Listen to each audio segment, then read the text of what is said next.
Good evening and welcome to Audio Dungeon. I'm your host, Tony Hansen, joined by the rest of the Audio Dungeon crew, Catherine Hunter, Dan Isgro, Ryan Ackerfrieda, Liam Lynch, and Damian Scro. Thanks to our sponsors and partners, Fantasy Network, Dungeon TV, Phoenix Studios, Norse Foundry, Dungeons & Dragons Memes, My D&D, and Nerd Asteroid. And thank you to our staff, Nick Simone, Nick Simone, Percival Fairweather, Todd Heaney, Lee House, Liam Lynch, and Richie Holzhauer. Guys, today is Monday night at 8:30 p.m. Eastern Standard Time, which means we are playing dungeon games. Today, we will be playing Escape the Dungeon, and everyone has to run at the same time, except this one can only have one winner. We're going to see who can take it today. That's right. After that, we are going to do a session 0 for a very, very soon upcoming zombie tabletop adventure. So if you're a fan of Survive and you're a fan of the Celestial War, then this is going to be something that's going to be very awesome. We're going to play it on Monday nights, and should be a lot of fun. We're going to talk about it today, go over what people would be expecting, maybe even go into their professions, their characters a bit. We're going to see. We'll talk about that after. And then last, we're going to end it up with another episode of the Nerd Review. We're going to review the first 4 episodes of Boba Fett series on Disney Plus, which I think is I was going to say my opinion on it. I'm not going to say it. Nope, not going to get me. Not going to get me. And we'll see what happens when we talk about that. It's a very interesting bookmark ending on episode 4, and it's going to be a lot of fun. So hang out with us, and those who are on cast who are watching the show actively will be involved. And I'm pretty sure we're going to get Vinny Pro involved there too, because he's a big Star Wars fan, as you know. And we have Damian Scro with us today on Star Wars. He's not really that much of a Star Wars fan, just a little bit, right? Yeah, I got R2 in the back co-piloting again, and so yeah. Exactly. So, guys, if you haven't done so already, please like this video, share it out any friends or groups you think might enjoy any of this content that we're creating today. And as always, !notify into chat to be notified when we go live, which is Mondays and Wednesdays at 8:30 p.m. Eastern Standard Time. Guys, it's going to be a lot of fun today. Do a lot of great things. We're going to start off with our first game, and it is called Escape the Dungeon.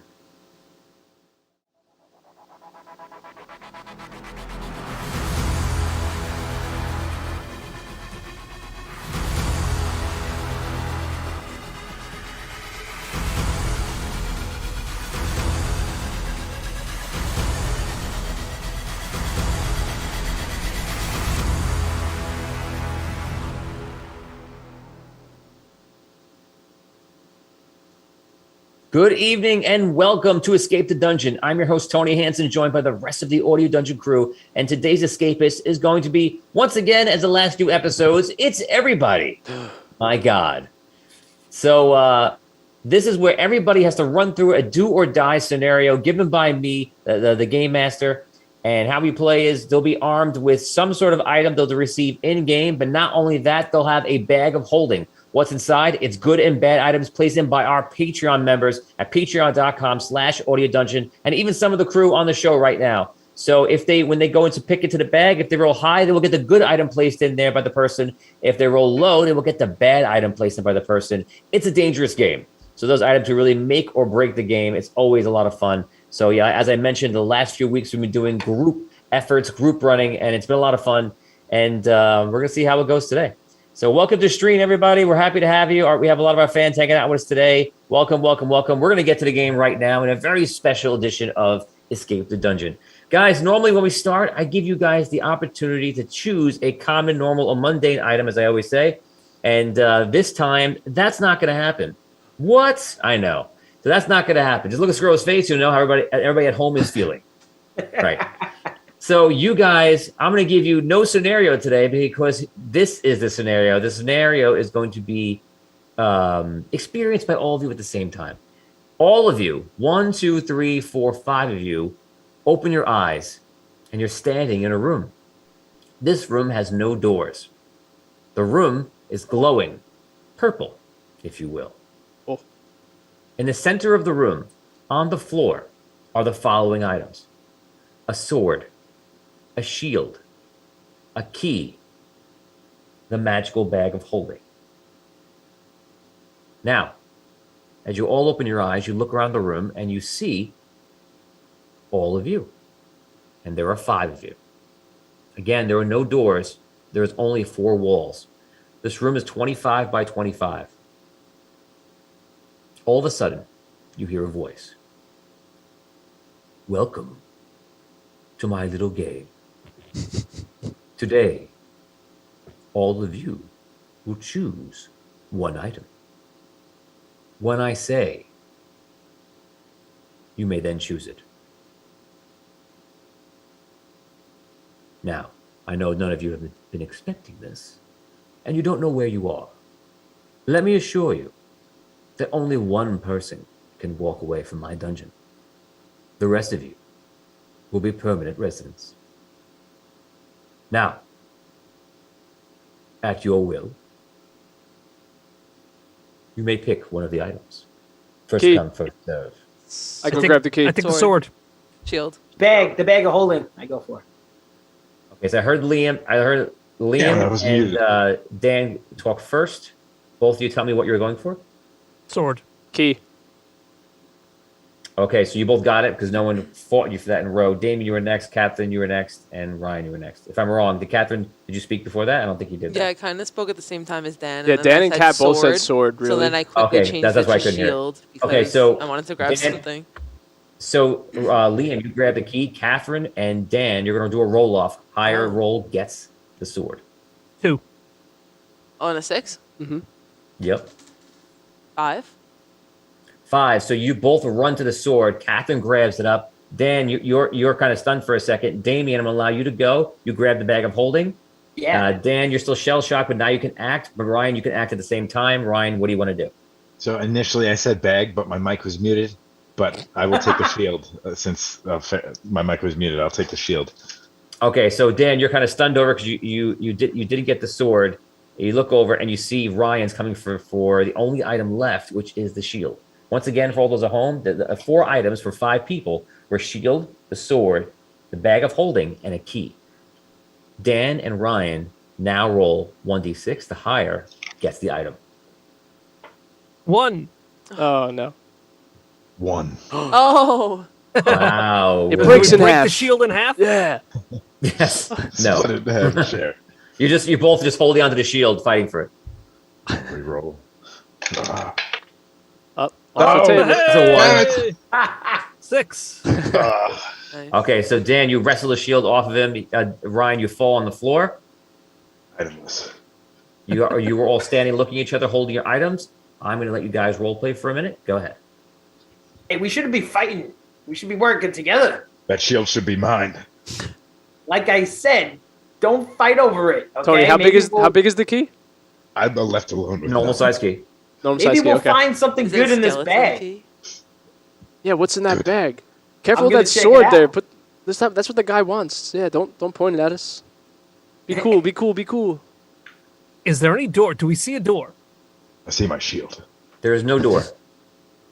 I walk over to the walls and just start to feel them. See if I can feel a door. Okay. You start walking on the walls, feeling around. Roll d6. 1. Oh, damn. You roll a 1. You walk on the walls. The walls feel hard and like stone, and that's all you learn. Are they Wonderful. solid purple?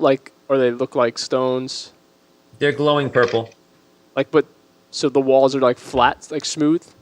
Yes, they're smooth. Okay. I'm gonna take the key. I'm gonna run it along like the walls. Does it do anything? No, What's the ground? Is it cement or? the ground is the same kind of stone, and so is the ceiling. All purple. And the ceiling. By the way, the ceiling is 25 feet up. 25 feet. Oh, so it's like a full cube? Yep. I'm gonna make pull from the bag. Yes. Okay, so Okay. guys, here's how the bag of holding works. We have items placed in by our members of Patreon as well as our crew, and we're going to go through them right now. And in the bag is a good and bad item placed by every single person. So when the person reaches in, they roll high on the dice, they get that good item. If they roll low, they get the bad item. Damien, go for it. Here we go. 5. Nice. Nice. A good start. Damien, you reach into the bag. If you'd have rolled low, Shrek would have appeared and thinks you're in his swamp. Oh, no. That's not what happens. But you got the good. You can pick 2 animals. They then transform with the top and... Okay. Pick 2 animals. Pick 2 animals right now. Yes. All right. A bear and a let's see, I don't know, a crocodile. Ooh. Nice. Interesting. A bear and a crocodile. Okay, so all of a sudden you see an animal, if you will, humanoid, appear, and it has the top half of a bear and the bottom half of a crocodile. A barrel. Whoa. Wow. Awesome. Okay. That is Bear wild. dial. Crocodile. Barrackdile. Yeah. It just kind of stands there, looks around. Aw.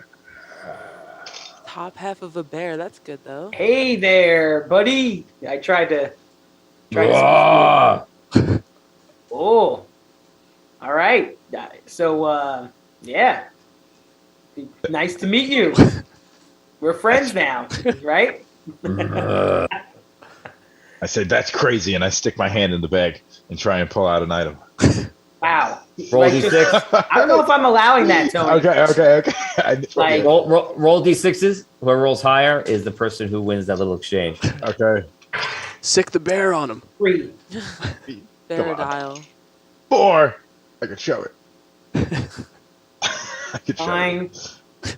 We believe you. We believe you. All right. Now I go for the bag. Pull Okay. this entry. 1. Yes. Yes. Rolling So ones glad. all the time. This is virtual crap. You shouldn't rush into these things.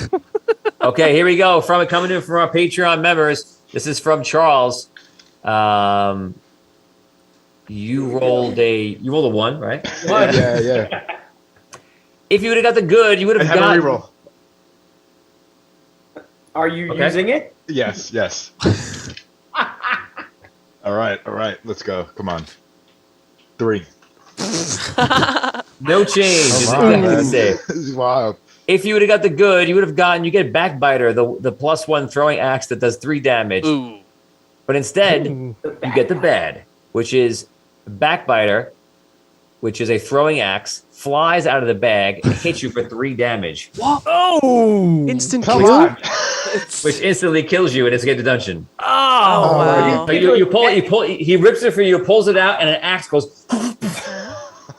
That's how it works in the other game too. If you roll a crit, it kills Jeez. you. That's wild. That backbiter. Oh. You I'm gotta watch gonna out. go pull it out of his body. Oh my That's a god, legendary why? weapon. Can I do that, can I Tony? have it? 2 weeks in a row. Premature deaths. Yeah, since you're calling it first, and no one seems to be saying also, you walk over and you pull the axe out, and you have an axe as well. Nice. Wait, what do you have also? This instant kill axe No, before that. and the You gotta be key. careful with that, buddy. Oh, the key. Cool. Yeah, this thing's crazy. You hear It's the a voice legendary once again. weapon. Can I go in the bag? Ryan's holding it, but Oh. he's dead, right? So Oh. I Yes. walk over to his body and pick up the bag, please. Okay, you pick out the bag of holding. Can I now go in the bag? Yes, if you wish, go for it. 2. 2 coming in from Nancy Marie. If you got the good, it would have been Librarian's chair. It does 3 damage. Oh wow. Wow. But nope, that's not what you got. Zombie Librarian attacks you for 3 rounds and does 2 damage if he hits. Oh man. So a zombie appears. I'm gonna die. It's just his body on the floor comes back to actually- life. Yeah, oh my Ryan- god, that's perfect. Ryan just raises from the dead but as a zombie and then attacks you. And since you just pulled the bag right next to him, Ryan, you get a free attack. Go ahead. Oh, 2 damage 4+. each. Let's go. 4. 4. He does 2 damage to you. Oh my Just god. he claws you. Oh no. Okay, starting from Get Liam, him. you'll I go go. first. I wanna. I yell at the bear crocodile buddy, and I go, get him! Get that dead guy! Get that zombie! Wait, how Okay, many so rounds you- is he attacking me for? 3?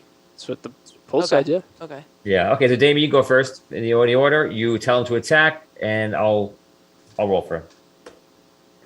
It is a 3. The lion goes over. I mean, the bear crocodile dial goes over, and he tries to attack him and misses. Dan, you don't have to get involved in this fight. You can stay out. There you go. I kind of Nope. think. He's like, nope. I stay up against the wall behind my shield. That's probably a good place. Okay, Liam. I guess I'll axe at the zombie Ryan. Okay. 3.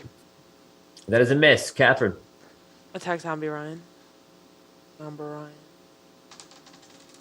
5. That is a hit. You deal 1 damage.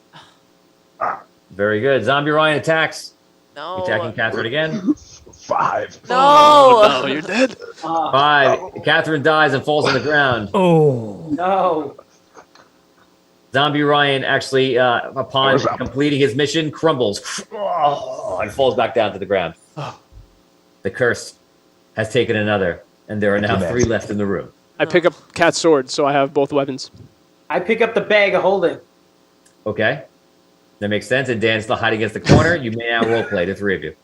All right, what's going on with here? Well, I don't know, but I think we got to find out how to get out of here. We better work together before. I agree. Don't get shifty on me, boys. Oh, Evan gives a Patreon reroll for Ryan Aquafrida. Hey. Very nice. Thank He's you. back. Thanks, Evan. From I Ryan. come back to life. No, you're not No, you're back. not. You could use it in the next game. You can use it. You can use it later today.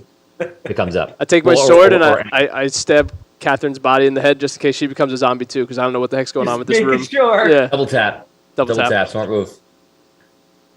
Can I go in the most bag? powerful zombie around. Be careful with that If you wish. bag. Yes. That I the wish. bag's killed 2 people already. You might want to I stay in know, the bag but- for a while. I know, but I can't help myself. I'm so curious as to what's in there. Okay. Okay. I'll stay back. A 4. Nice. Okay. Coming in from JB Spectre. Hey. If you would have got the bed, you would have gotten the curse of Morgan or Morgan, a god of disease. You are stricken with a fatal illness. You have 2d4 rounds to live, but you didn't get that. Nice. You got Thank the good, goodness. which is Blessings of Mishgal, goddess of healing from the Dragonlance saga. You or a member of your party of your choice is fully healed and restored. All curses removed and missing limbs restored. Oh my God, you could bring them back. Awesome. Can I No, save only it? one. Yeah. Cool. No. I save it. Oh. It's okay. Tony, I don't know if it counts as. I'm gonna will the key bigger. I just want to see if anything happens. Like I'm gonna concentrate on the key and imagine it gets bigger. Does anything happen? Nothing happens. Okay. I don't know if this was some sort of weird Yeah, I know. call out. Okay. Hmm. Nothing happens. All right. Roleplay, guys. Hey, so how are we going to get out of here, guys? Patreon reroll from Joshua coming in for Dan. Nice. Right. Thank you, Cool. Joshua. I speak to the voice. I say, so how do we get out of here, mystical evil man? No response. So we have a key and no door. That's just great. I look up at the ceiling. Is there anything on the ceiling itself? I was going to look at the Roll floor. d6. D6. 1. There's nothing on the ceiling, man. It's just the ceiling. I look at the floor. Okay. Just Roll looking for D6. keyholes. I'm looking for keyholes. 4. 4. Since you said you're looking for keyholes, you actually find one. Wow. Yes. Guys, I found a keyhole. Where is it? Bring that key over here. Okay. All Who's right. got the key? I got a key. Bring it over here. See if it fits in this keyhole. Okay. I walk over. I put the key in the keyhole. I don't turn it though. I just put it in there. Okay. Well, it fits. But yeah, does it fit? It does fit. Should we turn it? I don't know. What if it explodes Yeah. or something? Have the crocodile thing turn it. I get ready to move. It's right. That bear, the No. crocodile, Beardile is just sitting there in the corner, Move just like slow. waiting for commands. Don't ask him to do anything complicated right now. I think I don't trust it. I'm gonna back up to the corner. Fine, I'll do it. All right. Ryan, you could be Beardile. Yes. Yes. Back. Fine, I turn the key. Like a bear. Dial. Okay, so Liam, you let go of the key and let Damien turn the key. Yeah. Okay, Damien, you turn the key. All of a sudden, something comes up. The stone comes up and locks around your hand, and the whole place, the whole box. This is not a Oh square. no. Begins to turn. Oh no. Oh, so the floor is now becoming the wall, the side wall. It's turning into the wall, and people just start sliding to the side. Baradile doesn't know what to do, and Well, I told you it was bad. Should I cut off your arm? No. Okay. no. All of a sudden, it flips upside down, and you're hanging and up on the top, and everyone else is slid to the bottom, and then it stops. Awesome. How's it hanging up there? I'm hanging. It's still holding on to my arm, so not much choice. Can you the turn moment. it still, or you're immobile? I guess I try to see if I could turn the key again. Which way do you want to turn it? I want to turn it. I guess my natural instinct would be to turn it back the way that, like, the opposite way that I turned it before. Okay, so I asked you first this question. So as the thing flips over, I'm gonna imagine that they're yelling at you these things that's happening. When it gets to the right back to the center, you're immediately, because these are all seconds passing by, you're trying to turn it, and you said you want to turn it back to the center. Yeah. As you getting ready to turn it, we're now going to do a roll for everyone else. Oh no. Everyone else roll a d6 that's alive, and if you roll a 1, I'll let you know what happens. Yikes. Oh no. Bear dial too? Another Baradile appears. Yeah, Baradile has to roll. 3. 4. Is that a 5? It's 3. You can just let me know. You don't have to keep showing me. I'm not Charles. Charles is a very fair roll. You can tell because he gives you the bad ones, gives you the good ones. You know he's good. Yeah, he has them. Okay, so no ones, right? You guys fall onto the bottom when the thing turns, and you see the middle all of a sudden goes, poof, it opens up to a giant trap, and you see smoke just kind of rise up to it. No. At the same time that happens, you guys are like, "Wah!" You turn it, and the room begins to spin once again, Oh man. back the other way. Does the door, the trap smoke that stop coming in, or is it still Yeah. Does open? that move too, The door- or The doors are like that, and then when they get to a certain point, they kind of full closed again.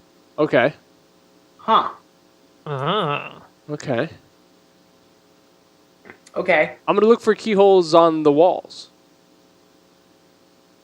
Okay, go ahead. Roll d6. Nope. A 1.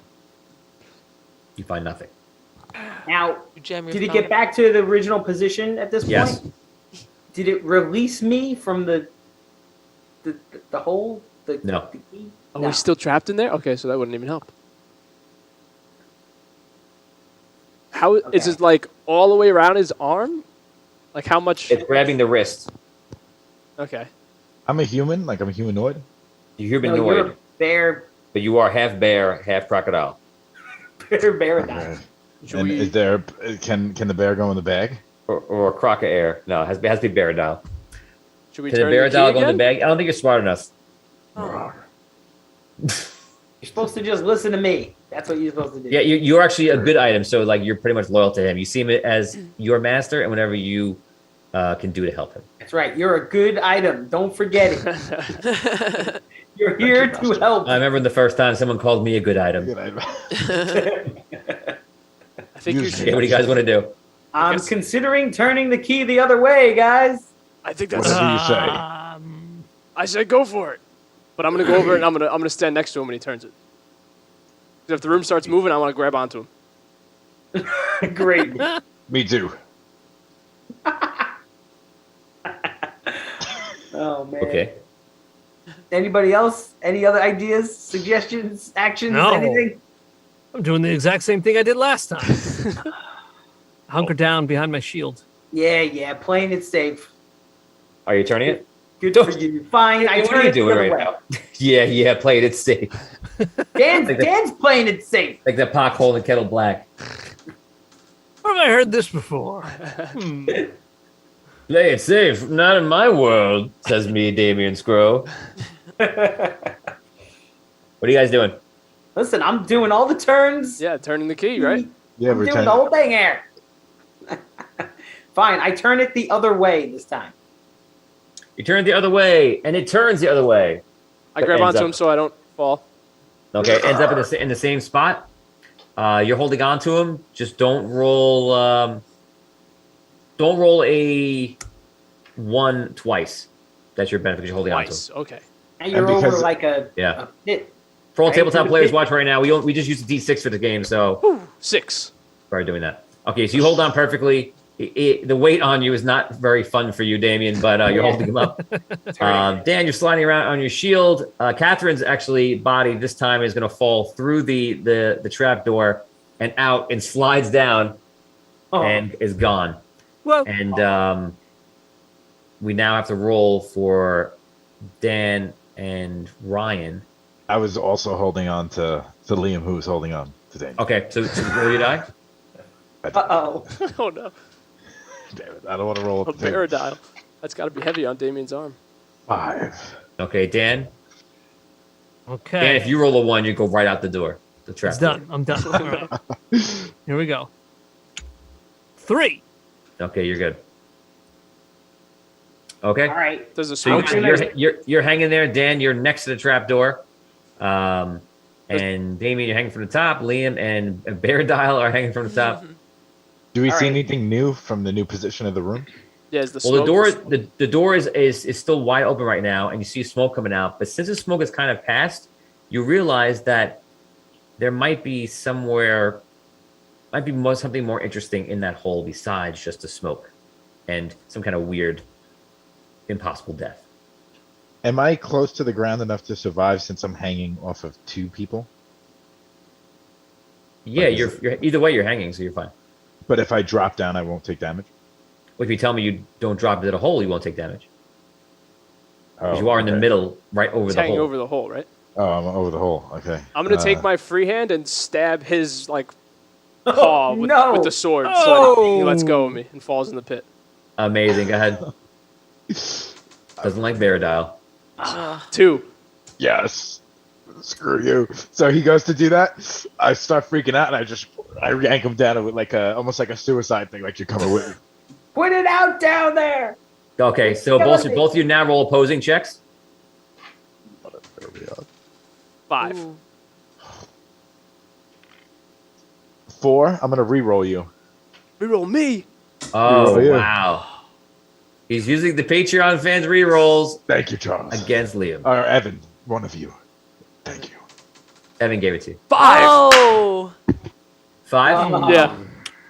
Ryan, you struggle to pull him down, going crazy, and then you let go.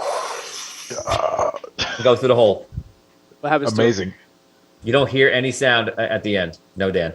Oh. And I then want to look down into the hole, and what do I see? Aw. Okay, so you go near the hole to kind of look down.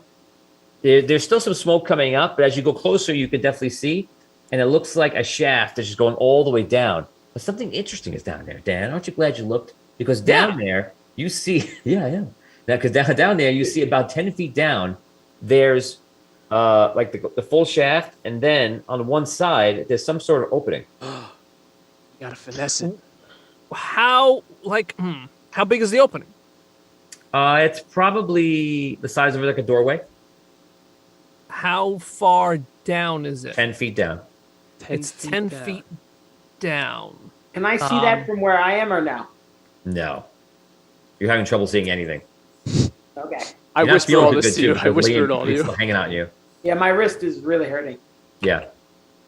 So let me just can I illustrate here? So like let's say this is the floor, right? And the door the floor comes down like this, right? Mm-hmm.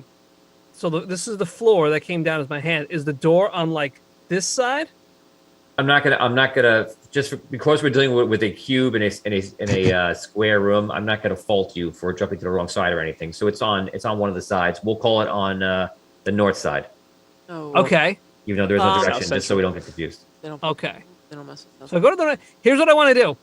I want to like lower myself onto the floor and like hang from the floor in the pit and then like swing myself through the door.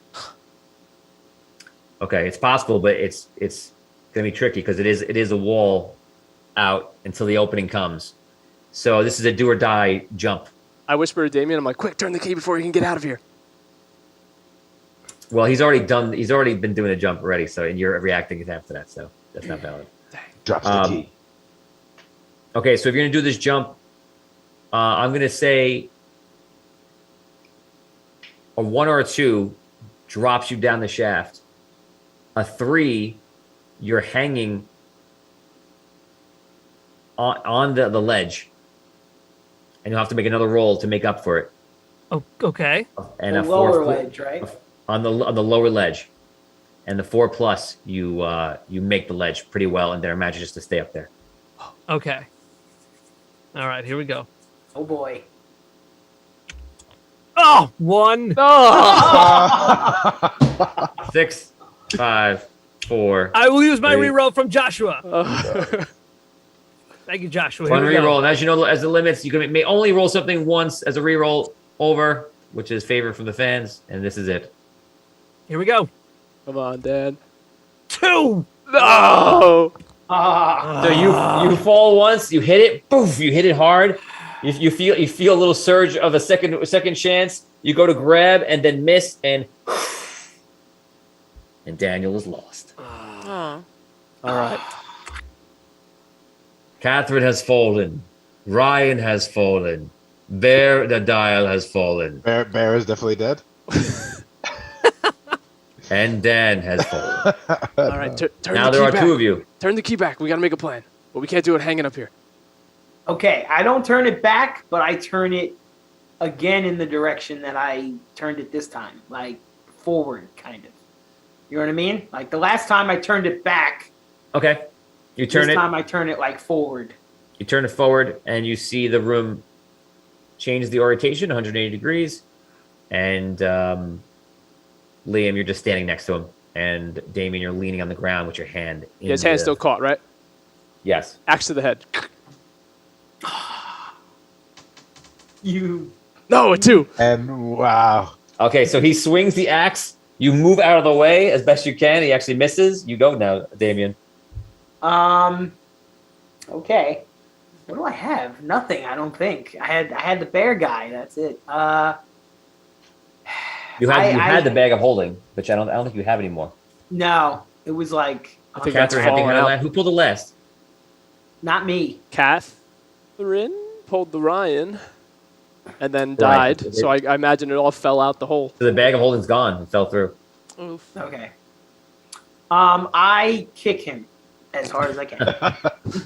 Okay. That's about all I can do at this point. I know what I would do. Okay, how you kick him? 2. Okay, you miss. Liam, you go. Axe again. Oh man. 6. Oh no. Wow. He hits the axe into your side. Hurts pretty bad. You're down to 1 hit point. As we know, everybody starts with I 3 thought it hit was a points. plus You're down 3 to axe. 1. Oh, it's a +3 axe? Yeah, right? Wasn't that like the legendary axe? It's the backbiter, so if you roll a crit, it does interesting things. But Oh, you did roll a crit right now. You rolled a 6, right? no, you roll. I you rolled a roll- 6. 6, yeah. Okay, yeah. So if you didn't roll a Alright. crit, I would just make it do 1 damage then. We'll do Yeah, 1 damage, but fine. yeah. So he throws it, hits you. Your head comes right off. You fall to the ground. All right. All of a sudden, you see a door appear. Very good, young Liam. You have potential. Wow. Walk through the door and claim your prize. Walk through the door. What was in that other door down below, though? The door will fade any moment. Do The I door see? begins to go away. Do I see anything through the door quick before I run through 5, it? 4, I guess I'll walk through it. 3, I walk through the door. 2. Okay. You walk through the door, and all of a sudden you are in a room, and you see all these rich nobles and the king. They're all applauding you. Very good, very good. I like this game. He goes, "You gonna say we use any commoners? Just put them all in there. Let's see who wins. Very good. Give this man a bag of coins." The man walks up to you and he goes, "Very good." And obviously he seems to be a wizard. He hands you his coins. Now get out of our castle. All right. I guess do I know the way out? I can walk. I just leave. They point the way out. I'll take my coins and I'm out of here. Okay, and that is the end of Escape the Dungeon. Oh, Very yeah. good, guys. Oh. We got Squid Game. Yes, You got Squid Game. Wow. So very good, very good. Yeah, but there's actually it was interesting this because there was actually a few different things you guys could have did. There's more parts to it, but you guys didn't even get that because the bag of holding did all the work. Was there something through that other doorway? The door underneath? Yeah. Yes. Because I was going to cut off Damien's hand and then turn his hand, and then I was going to try to Damien, jump the same way. I would have turned Yeah, the key yeah. I thought he was going to do and it. then pushed him against the wall, and then he'd be stuck on the floor next to the thing. You'd be safe Yeah. at least. Yeah. I thought you were going to do Oh, that to well. me. Just an idea. I'm also not playing. I'm not under the stress of playing. I'm relaxed and cool and calm. So yeah, guys, it just seemed like if I didn't like attack him, like he would have plenty of time to just try Keep again attacking. and get me. You know. Was there any way for Even him if to I get his turned hand it, out? Huh? Was there any way for Damien to get his hand out, or once it was there, There it was is. stuck? there is. Oh well. That does it for Escape the Dungeon, everybody. Congratulations to Liam, who won this Squid Game like Dungeons and Dragons adventure. And don't go anywhere because right now we're going to go into our session 0 coming up. Guys, please like this video if you haven't done so already. Please share it out with any friends or groups. We appreciate it. And yeah, if we're also on YouTube, you can check us out there. And subscribe, follow us also here right on Facebook. We appreciate it if you do. Guys, we're going to talk about right now. I got to re-roll it for me. Thank you. Is that from Josh? Thank you. I'm glad you guys like the game. Yes, my re-rolls are rising. Dun, dun, dun. Okay, so guys, we're going to talk about now a possible tabletop zombie themed game. We did Survive, which was like a board game, obviously. But now I'm looking to do a tabletop game. I'm thinking a 12 episode game where it goes on, and we can decide whether it goes past that or not, or just play the 12 episodes. But I'm thinking 12 episodes. It's a zombie apocalypse, and I have a few ideas, a few different thoughts about when it takes place and just things like that. So in this session 0, I would love to hear what you guys think would be awesome, will be fun. I want to hear from the fans what you guys would think. If with nothing, I have an idea, and that's the one I would probably run with.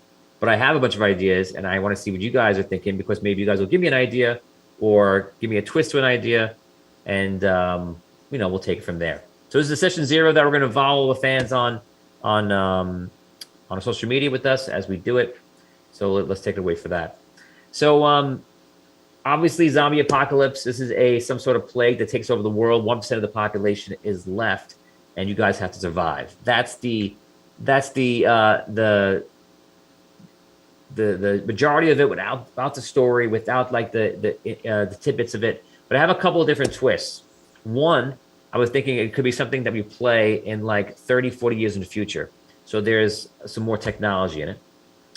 Also thinking of the fact that when the virus goes around, it not only turns some people into zombies, but the 1% that survives, some of them get some sort of magical ability or enhanced ability. So I was thinking it's almost like it could be a futuristic scenario 30, 40 years in the future, and you literally have these like low-level wizards Okay, that's that cool. are there in the game. Interesting. So what do you think about that? Let's talk about that. That's pretty cool. That's an interesting kind of mix. If it's gonna be like low level wizardry plus advanced tech. That's interesting. Yeah, it's a cool combo. Spells versus technology. Is it like, did the virus just happen, or we've been, like, what would be the timeline of infection?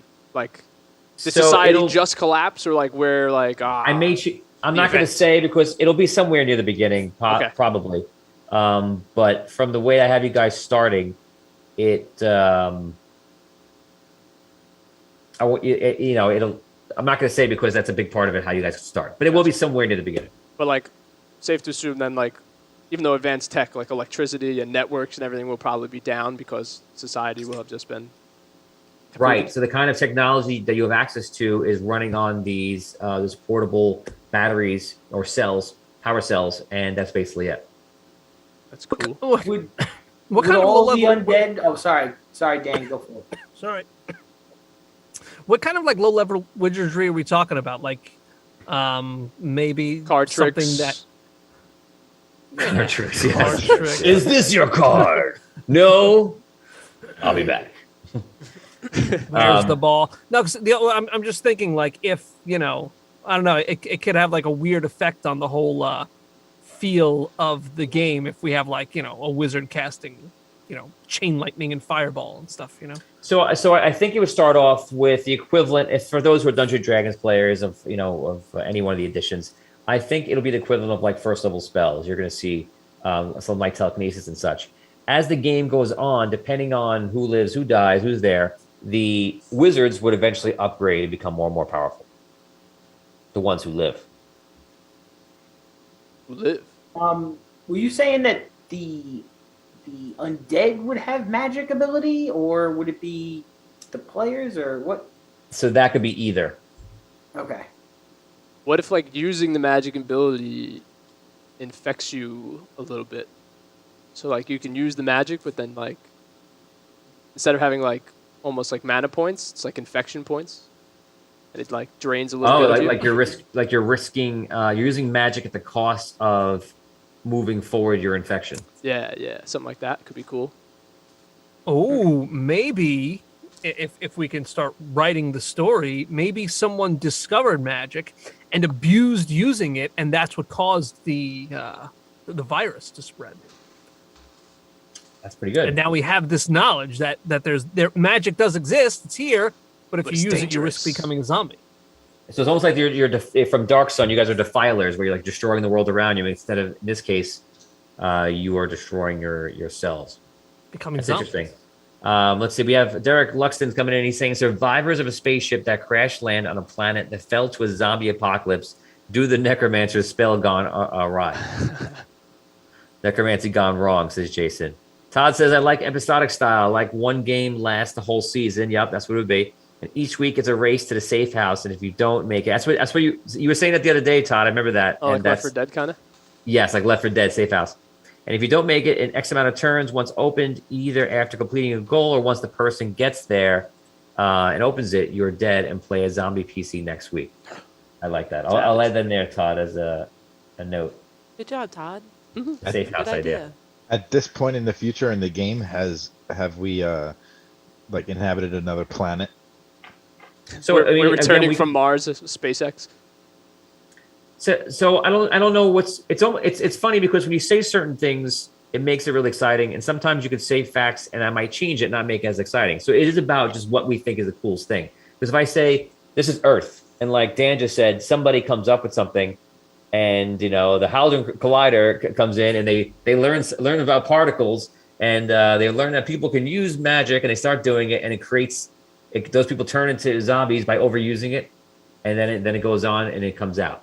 So would you like an Earth population in like 20, 30 years in the future or whatever, or maybe 40 years in the future, and then that is bringing down the population? Or is it more fun to say that you're in Mars in some sort of colony, in there?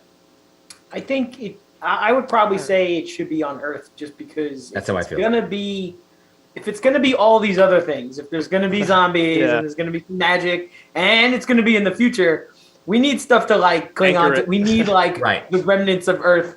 So we need to know like what might be there, and I feel like it would be too far out if we're also Right. on another planet. You're worrying about our know? spacesuits and stuff. It would just be too Kinda foreign. keeps it grounded, like, like we wouldn't know enough maybe about the world, or I don't know. I just feel like if it's future Earth, at least we kind of have an idea of like how society might, kind of go, and what's the history of it, I like the idea of the technology in the future, and I like the idea that Dan and Liam were put together, and it's just that someone discovered it, and it's once it started, enough people did it where they turned to zombies, and then the zombies affect everybody, and now you're dealing with a broken dystopian society where people are just trying to live. So I think that's cool. Do we all like that plot? Yeah. That's cool. That's Yeah. cool. Awesome. yeah. So this is going to be survival. It is going to be base building. It is going to be trying to just live one episode to the next. I'm thinking how this is going to go. If you die, there's no new character. You're out. Savage. Right. That's it. That means every time we come to play that episode, that person will be off of that episode, and you'll back out and you'll come back in later. So Maybe you could just roll for zombies or something. yeah, make a roll for zombies too. We'll see what's more fun. It might be fun. It might be more fun not to see them, so you feel the party getting smaller. So Right, but if we're all sitting around the table, I mean, if this is going to be like a 12-week thing, we might be back in person that's by true, the time. yeah, it's true. You know, so You go out of the we might room, all go be get sitting some around pizza. the table. Go get a Yeah, it's snack, true. hang out with Todd. Yeah. Now I had a couple ideas, thinking that if it wasn't like that, it could be you're eventually part of a community and you save survivors, right? And every time you save survivors, if you die, then you are able to allow one of you guys to come back as one of the people in the community, and we tick one person off the community. Mhm. Right. We also have the idea that if one of you die, a Patreon member could come in as a community member and step up and be a part of like the front team. I like that too. Then That's they'll be cool. trying to kill us. They could, if they Oh, want to. That's up to They them. would. They always want to. No, they don't. Sure. So fans, wait on that. Let me know what you think. Andrew says make Isaac Hayes reprise his role as the Duke. Charles Morgan, can the plans play this? Oh yeah, Charles is talking about this exactly that. Yes, the fans can play this one. We can bring you guys in. Derek, a piece of a meteor has another idea. The piece of a meteor from the crater that killed the dinosaurs was discovered. It's a magically radiated rock that magic is harnessed from, and only certain people can use it. However, it turns out the meteor is actually an alien parasite that turns its host into zombies in order to spread. It's what killed the dinosaurs. Nice. Okay. So that also brings up the possibility of zombie dinosaurs at some point. And magical dinosaurs. Yeah. Zombie dinosaurs. Well, here's a question. Flat out, should there be dinosaurs in this quest? Yes. Not until season 2. That's the big end. I don't think you should rule anything out. Yeah. Don't rule anything out. Like If anything, we make it to the spell. safe house, we open the doors, and then it's just dinosaurs, like In the human future, dinosaurs. we might have We're like, more what? advanced, we might have more advanced, genetic technology where we could just bring back animals that are extinct Or in spell. the future. Like, it might be easier to we could just make a dinosaur in a lab. So maybe there could be some dinosaurs around. Maybe something happens where I'm working in dinosaurs. Maybe something happens where they are trying to. They can cure it, but they need like the blood of like reptilian, like the ancient dinosaurs to do it. Maybe. I'm trying to make sense of that. Life finds a way. Or so now we said a infection starts. Sorry, something happens that causes magic, and people use it, and the magic brings on everything else. Does it have something to do with dinosaurs? Maybe they found dinosaurs. So we have to connect it to dinosaurs somehow. Just for the fun of it. If it doesn't work, then we just don't do it. Okay, so let's start from the beginning. So we live in a world on Earth, and somehow someone stumbles across, hey, magic. We've discovered how to use magic, but as people use magic, they find out that it slowly turns them into zombies. How Wait, but if we have magic powers, then how are we not going to eventually be zombies? That's what I was saying. If we use we Right. can use magic in a pinch, but then it's risky. You can, right? Makes it every so we time don't you just use magic it, all the time. You know what I mean? either you guys can use magic, and then is a risk for you moving down the infection trail, or every time you use it, you just move down the infection trail, and then a zombie biting you would move you even further down the infection trail, speed you up. right? I think maybe leaving the opening for dinosaurs, like maybe a spell brings them back or something, but doesn't have to. It'd be nice. It'd be cool if we could fit dinosaurs in there because people are mentioning it. Yeah.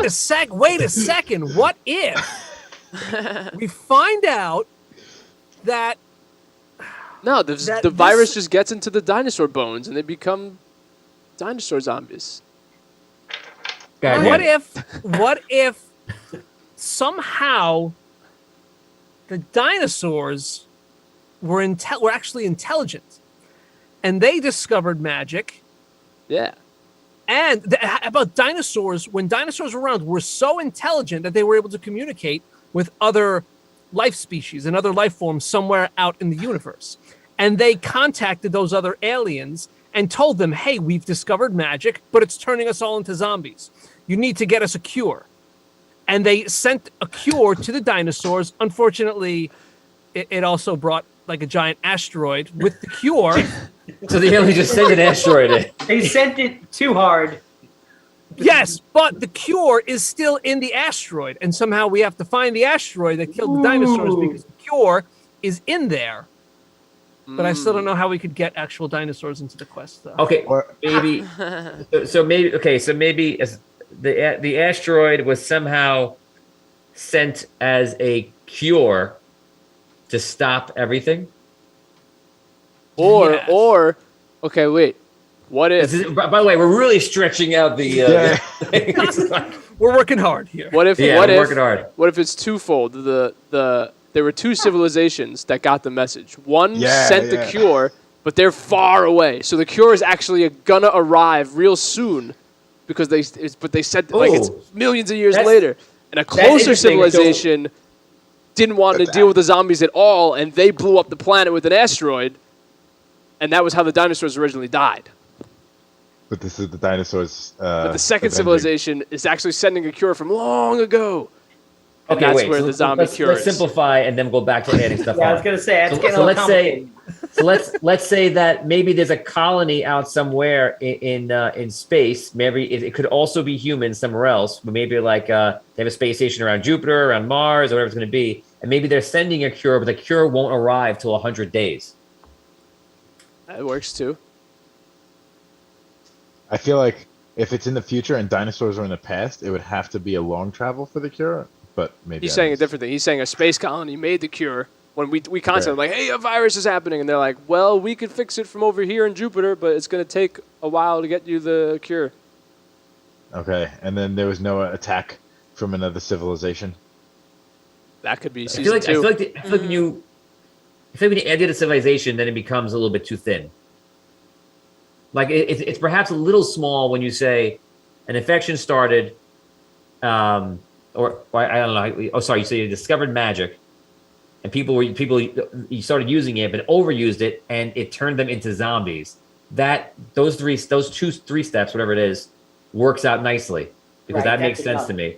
Okay. And now, what do we add around that whole thing to kind of? It's too much with space and the dinosaurs.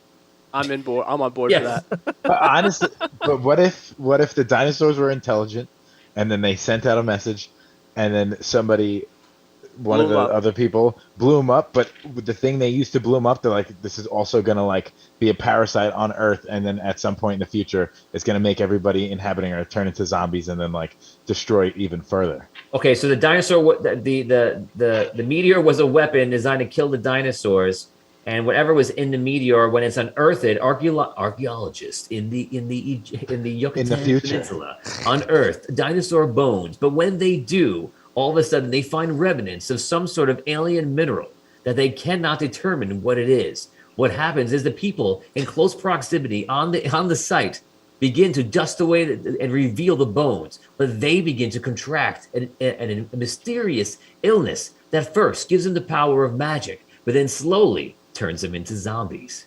Yeah. Yes. But It's then, rewriting the history of the dinosaur extinction into a war. but then why did they try to kill the dinosaurs in the first place, though? Because Who knows? Okay, well, we can take that out. You could because. just say that a meteor came and Right. Oh, the meteor came so and that's wiped it, out the okay. dinosaurs. no, I think it flashback should in the be. future It and play should be, that another civilization tanked the dinosaurs because they were like, these guys are too good. Boom. Yeah, it opens up It's a whole weird that we world. have talking dinosaurs. Now they're talking and they're smart and they're casting magic. That's just They were And so they had smart. enemies were like so on smart. other They're planets that could send an asteroid to them. Like It's the silent forest theory. That's a That's whole what- actual theory that just so you know, that is the plot of the first Starship Troopers. The bugs send a meteor and they destroy, I think, Buenos Aires. never saw And it. dinosaurs? Genius idea. excellent. Yeah, that's what the bugs do. They throw a meteor at Earth and they destroy Buenos Aires, It's a great where idea. Johnny's family's from. Johnny Who. Johnny Knoxville. And Starship Troopers. It's a great idea, though. It's so cool to have the history of the dinosaur extinction rewritten to like an intergalactic battle. Let's poll the audience right now. Everybody watch right now. How much do you like the idea of dinosaurs being involved in this? And should we push or really make it work? Or are you like, who cares about dinosaurs? I like the original idea the way it is. What do you think? So we'll that'll help us decide. Let's see what people are saying right now. Todd says, if we're doing zombies again, just remember the pirate meta. No zombies on the ocean. Got it. Regardless, we can make space, like, the cure is coming from space one way or another. I think that's a cool way to make the cure available if we survive. And pirates in space. Yeah, because there's a future, there could be they need a way to get it down. Yeah, moon base, like Jupiter base, Mars base. Yeah. The rich magic base. So Joshua, Derek says dinosaurs, yes. Joshua says magic causes the undead dinosaurs. Undead dinosaurs. The magic raises the dinosaurs from the dead. Yeah. It's zombieing everybody. Yeah, that's what I said. The bones come back to life. Yeah, that's got to be like a giant end game. The bones are the money. Yeah. So are the worms. The bones are their money. And so are the worms. Are we just gonna be like fighting dinosaurs then? Like, no, it doesn't mean the whole campaign be like you fighting a dinosaur. It's like if every time somebody uses magic, then like a dinosaur comes back to life, then we're gonna have to deal with all these dinosaurs. That makes me like it a lot better. That's good. Great job. That's from Joshua. Great job. Let's see what other people are saying. Chuck says leave him out. You have enough going on. But maybe Chuck's mind has been changed from the new finding of Joshua. Have you heard the latest about dinosaurs? Are you up on the latest information about what's happening? We have to all forget about the dinosaurs, though, so that when they're introduced, it's a huge shock. Like, it definitely should be a shock factor when we play. Okay, everybody forget. Yeah. After this, forget them. Andrew says dinos should be an option, but rare in the game. That could be, definitely. That's not bad. I like it. Percival is just having his own conversation with himself about other stuff. Yeah. All right, Percival. Nice job. Andrew, but the actual remains don't exist. Fossils are stone. The actual remains don't exist. Fossils are stone. Bone in dinosaur the zombies. It's the future. The ice caps have long since melted, and now we're finding better preserved ice dinosaurs. Caps melt. Yeah, that's easy. They just found something the other day that was like melted in the tundra that was really well preserved. Years ago they found a woolly mammoth, like fully together, and they were actually. Well, the zombie virus could cause them to regenerate their bodies. Yeah, brought it back to life, and that's going to be like a thing. If it's bringing them back to life, it might as well just Or you could just have this. One of the people who got magic was some dude who was like, I'm gonna do Jurassic Park, and used his magic on a fossil, and then it brought one back, and then there you go. Chain reaction. Okay, in the alternate idea, the ice caps. Yes, we're bringing water worlds into this, Jason. The ice caps melt.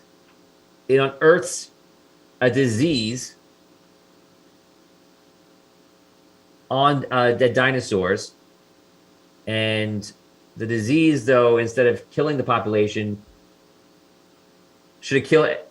It gives everybody magic, and then some of them kill each other, or does it just either kill you or? Some people can't handle the magic; they just die right away. Some people just die and become zombies right away. Some people actually have a better attunement to it, and so, but when they use magic, they're actually expediting it. Yeah. And I'm not following this anymore.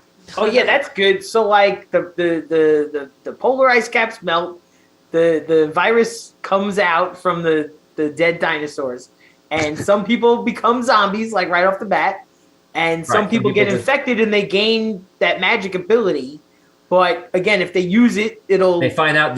First it's like they're excited, but they start realizing, this all might be precursors to the story. But as they start using the magic, they start turning into zombies. And then there'll be us who are the survivors who've not been affected. So we have to Oh, I was thinking it was like Walking Dead, like everyone's infected, and we just have survived because we have some of the magic. Exactly. Yeah, You're, Oh, it you're, could be you're- that. It if could- you die, you're gonna turn into a zombie, but you're fine right now, and you know that the only ways that'll happen is if you get bit, or you start using this magic ability that came out. Yeah. Interesting. Wait, So but it why? actually needs to modify everybody's DNA. It needs to change, alter the DNA for everybody, like changes the world a bit. But why, when we first unearthed the virus, why would people immediately turn to zombies? Why would some people immediately turn to zombies? If And some they people can't just handle gain the ability to the magic. It just kills them Some right out. people- Or what if it Yeah. turns Like burns anything through that's real dead quick. to life? What if it's trying to bring everything to this middle state where it brings the dead animated, which is why the dinosaurs get resurrected as like these like skeleton dinosaurs, and it affects everyone with the virus, and they got it, but again they don't start turning until they start using the magic, and so the living start turning in because some of them get greedy and use the magic and stuff, or they don't know, and they start turning into zombies. And meanwhile, the dead is coming up to life, and the life are coming down into that mid-level dead, and you have everybody turning into this like zombie-like civilization. I think Yeah. that if the virus is unearthed, when people contract it, we have the ability to use magic, and that we don't discover that humanity is turning into zombies until people keep using magic until finally, like maybe whatever, a year later, 2 years later, people start turning into zombies, and then we make the connection. Okay, this magic virus turns people into zombies when they keep using magic. So perhaps the governments are hiding it at first. But wait. But here's also my idea. Like, we're going to be on, like, let's say some kind of a clock, right? Like our own personal clock. The more I use magic, the closer I become to being a zombie. But what if there's like a global clock where like everyone pooled together, or like the virus itself working in all humans? The more they use magic, if they hit a certain amount and create a certain amount of zombies or whatever, or there's like enough magic in the air, that's when the dead start to like. That's when the dinosaur bones start to rise. Oh, There's enough like used magic in the air where it's like, now the dinosaur. I see what you're saying. I like that. That's interesting. So that also sets like an overall clock to the campaign. Right. like, So oh, no, so it's as the world keeps going, the virus is almost getting stronger. Because like the And- humans can realize, but all the animals might just start using magic too. They keep speeding the time along because they don't know any better. Right. They don't know. Would there be zombies like right away then, or no? I feel like if we're we taking start the zombies out. Well, when we start, this is the beginning. We're writing the story together, actually. Like How it something I would happened. do by myself. We're doing. So this would be like, like what, like the first, second phase, third phase into it. This is already taken place. You guys are just living in it. yeah. Right, like where there's already like zombies walking around and stuff. Yeah, we weren't Right. we weren't greedy with our magic, so we still have our bodies. Right. You mad scientist. And it could be other things too. It could be people who are zombies are like people who tried to take some sort of medicines or things they can do to stop it, and it failed, and it turned the whole population into like zombies and such. There could be a bunch of reasons why they tried stuff, and it just expedited the process and made them zombies. It all failed. Yeah, we could do like the A lot of governments all were hiding it at misinformation. first because they wanted to. We could keep it like real on the nose. Like the governments were trying to hide it for themselves to be powerful, but then they just used all the magic and they crumbled first because they all became zombies. And so we had no government, Right, the government's no go government to down help first because it all because they fell affected- apart. Yeah. Bob. It could be like a lot of misinformation just going about around. Yes. Yeah, no one knows. Right. About And the people magic. against the Yeah. governments feel like that the government's trying to stop them from using the magic, so they're using the magic, trying to take power to fight Oh, back. no. Meanwhile, that turns them into zombies, Yes. and that's the fall of society. This is going to be the best. Now you game. also, so the idea about them. I'm trying to get to the dinosaurs. I'm trying to work that. So the idea of the dinosaurs coming up, it could one be like it's in the air and then it's happening, or two, people are granted different types of magic, like the different schools of magic, right? And some people are just getting magic like necromancy to bring things back to life, and they're doing it. And then one guy's like, I bet I could do a dinosaur. And everyone's like, no, Freddy, don't do it. And then he does it. Two Italian guys. No dinosaurs. Don't do it. Don't do it, bro. Told you not to bring I'm in tired those of cats and dinosaurs. dogs. We're going for the big leagues.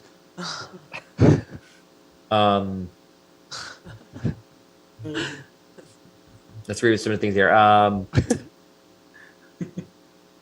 How can you work Richard Simmons into this? And Charles says he's a zombie already. Yeah. Yeah, we know. We never stopped. You heard it here first, guys. Richard Simmons is a zombie, apparently. Andrew says Bob Ross is actually an immortal necromancer, and he brings dinosaurs through a dimensional portal in the form of his paintings. It's awesome. Derek says virus is a hive mind, which means that them getting found is why so many zombies in an area show up. Who getting found? So the hive, so every zombie is connected. Oh. It's kind of like the Matrix with the agents. If one zombie sees you, then They all know. it kind of, yeah. I mean, I don't know. Maybe the zombies walking around are actually just by their presence, they're bringing things back to life. They're just raising more zombies by like anything dead they walk past. It kind of like takes it over. Or the virus is everywhere, and the virus if the virus hits anything dead, it brings it back to life. Well, are you going to have different levels of zombie? Like, you could have almost like the Night King, where there's like a real powerful guy who just is bringing more and more things back to life. Yeah, I think you can have hybrids, which could be people perhaps who had medications or some sort of thing to stop the virus, and it ended up leaving them some weird half state where they have their intelligence, but they're also like half a zombie.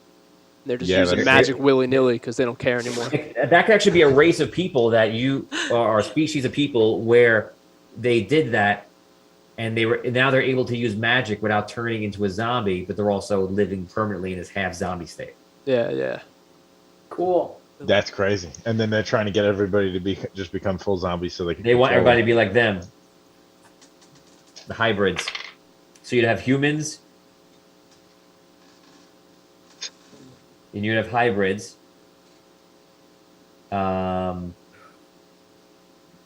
Should there be some people who have never been infected?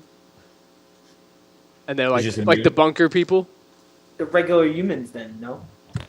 Well, I mean, if you're alive, probably everyone has a disease. Like you're there, but you could say that there's some people who are just immune. Ooh, that's But- true. That's what it is. So if you're immune, you have no magic, but you can't get infected. Yeah, so that's good. It depends if you're gonna say though, if magic seems like it's gonna be like some people have, some people don't. Well, if we were saying everyone who's infected has magic, you could make a class like you could be immune, so your perk is that you won't die via infection, but then you don't get magic. I'm just thinking game Interesting. balance wise, you could try something like that. Muggle born. So those were immune, those were hybrids, those are just regular humans. Let's see what we have saying here. Jason says, what about technological enhancements instead of magic for some characters to choose? That's true. We can have people that have maybe the singularity happened. Yeah. Maybe people take synthetic life forms. Oh, wow. Robot The guys. consciousness is inside the robot, and that was a way that probably would, they say the necessity of invention is the mother of all inventions. So perhaps that moved that forward quickly because people were trying to get a way out of being a life form, and so they moved their consciousness into it, and then this could take place around like 2075 or something like that when it's actually predicted to happen. Yeah. That'd be sick because then I could be Iron Man. All right, cool. I like You that. ever like that idea? That's cool. Say that again. I'm not following that. Like robot Oh. people. So the singularity Right. is something that people talk about. They believe is predicted that we can Right. see it before the end of the century. Right. And that would be the point where a synthetic life form could hold the information, the memory, and the processing power of a human brain. And so in this scenario, if the virus is coming in and people are freaking out, it's kind of like what happened to the Crystalborn in our tabletop thing, where they went to the Crystalborn to avoid the madness and such. If you can get to a synthetic life form, you can't be affected by the Can't the become a virus. zombie if you're a robot. Yeah. right. They're like, let's So jump you could into have the bots. immunity then. Yeah. I got you. Okay. It's cool. We can call it a synth. Yeah. A synthetic life form. or a robot, or we can't use droid. So that's interesting. That's cool. Some people could be using kind of like a cyberpunk. They could be using different things to enhance themselves. Movements. Yeah, augments. Modifications. What else we have here? Would we do like an altered carbon thing too, where you could like save your, if you're one of those robot people, you could like make copies of yourself and put yourself in a different host if you're like gonna die. Oh yeah, That's you're interesting. So a robot. friend could take the chip out of you and then bring it somewhere else. You'd be out until you're back. Yeah. Totally. Put me in a new meat sack. Just now, let's go off on a limb here. So they have this going on. Just throw it out there. Should this whole campaign be that everyone is a synth? I think it would be like different classes. Like we could pick what we want to be. No, that's how I was looking at it. People should be different things, probably. Okay. Richard says, couldn't you have it that it's an area of effect? The more zombies in an area, the more it's likely that you will turn. Interesting. Derek says, what if the archaeological dig that found the virus was a dinosaur graveyard and the government knew about this dinos? When the world fell, the containment system keeping the dinos hidden fails and releases them. That's a good idea. They've been Andrew there for says the centuries. magic. Andrew says the magic was discovered first, then used by someone to resurrect dinosaurs as a weapon. The unfortunate side effect was that the dinosaurs carried a virus. That could work. It's really good, Andrew. It's a lot of steps. It's a lot of steps, but it's really good. The magic was discovered first, then used by someone to resurrect dinosaurs as a weapon. So magic came into the world, and it's about what people did with the magic. But it was cursed.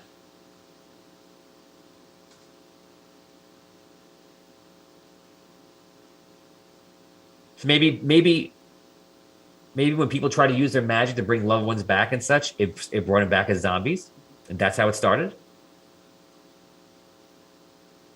That could be a part of it.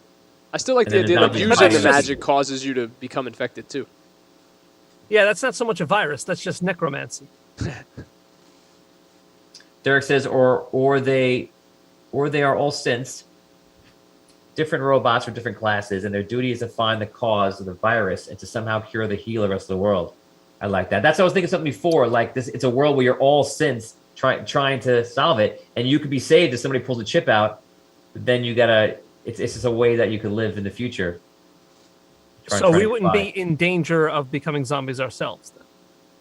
In that scenario, no, you would not be in danger. You'd be living in the world. That's why I think it would be fun to mix and match, because then you could have people who are more worried about, oh, I don't want to die this way. You know what I mean? It would create a weird dynamic of people being like, we could do this, and the person's like, no, I can't do that. You have to do that. You know what I mean? Like, Yeah, that's good. So if we have people who are synths, they can't turn into zombies, but also maybe they can't use magic.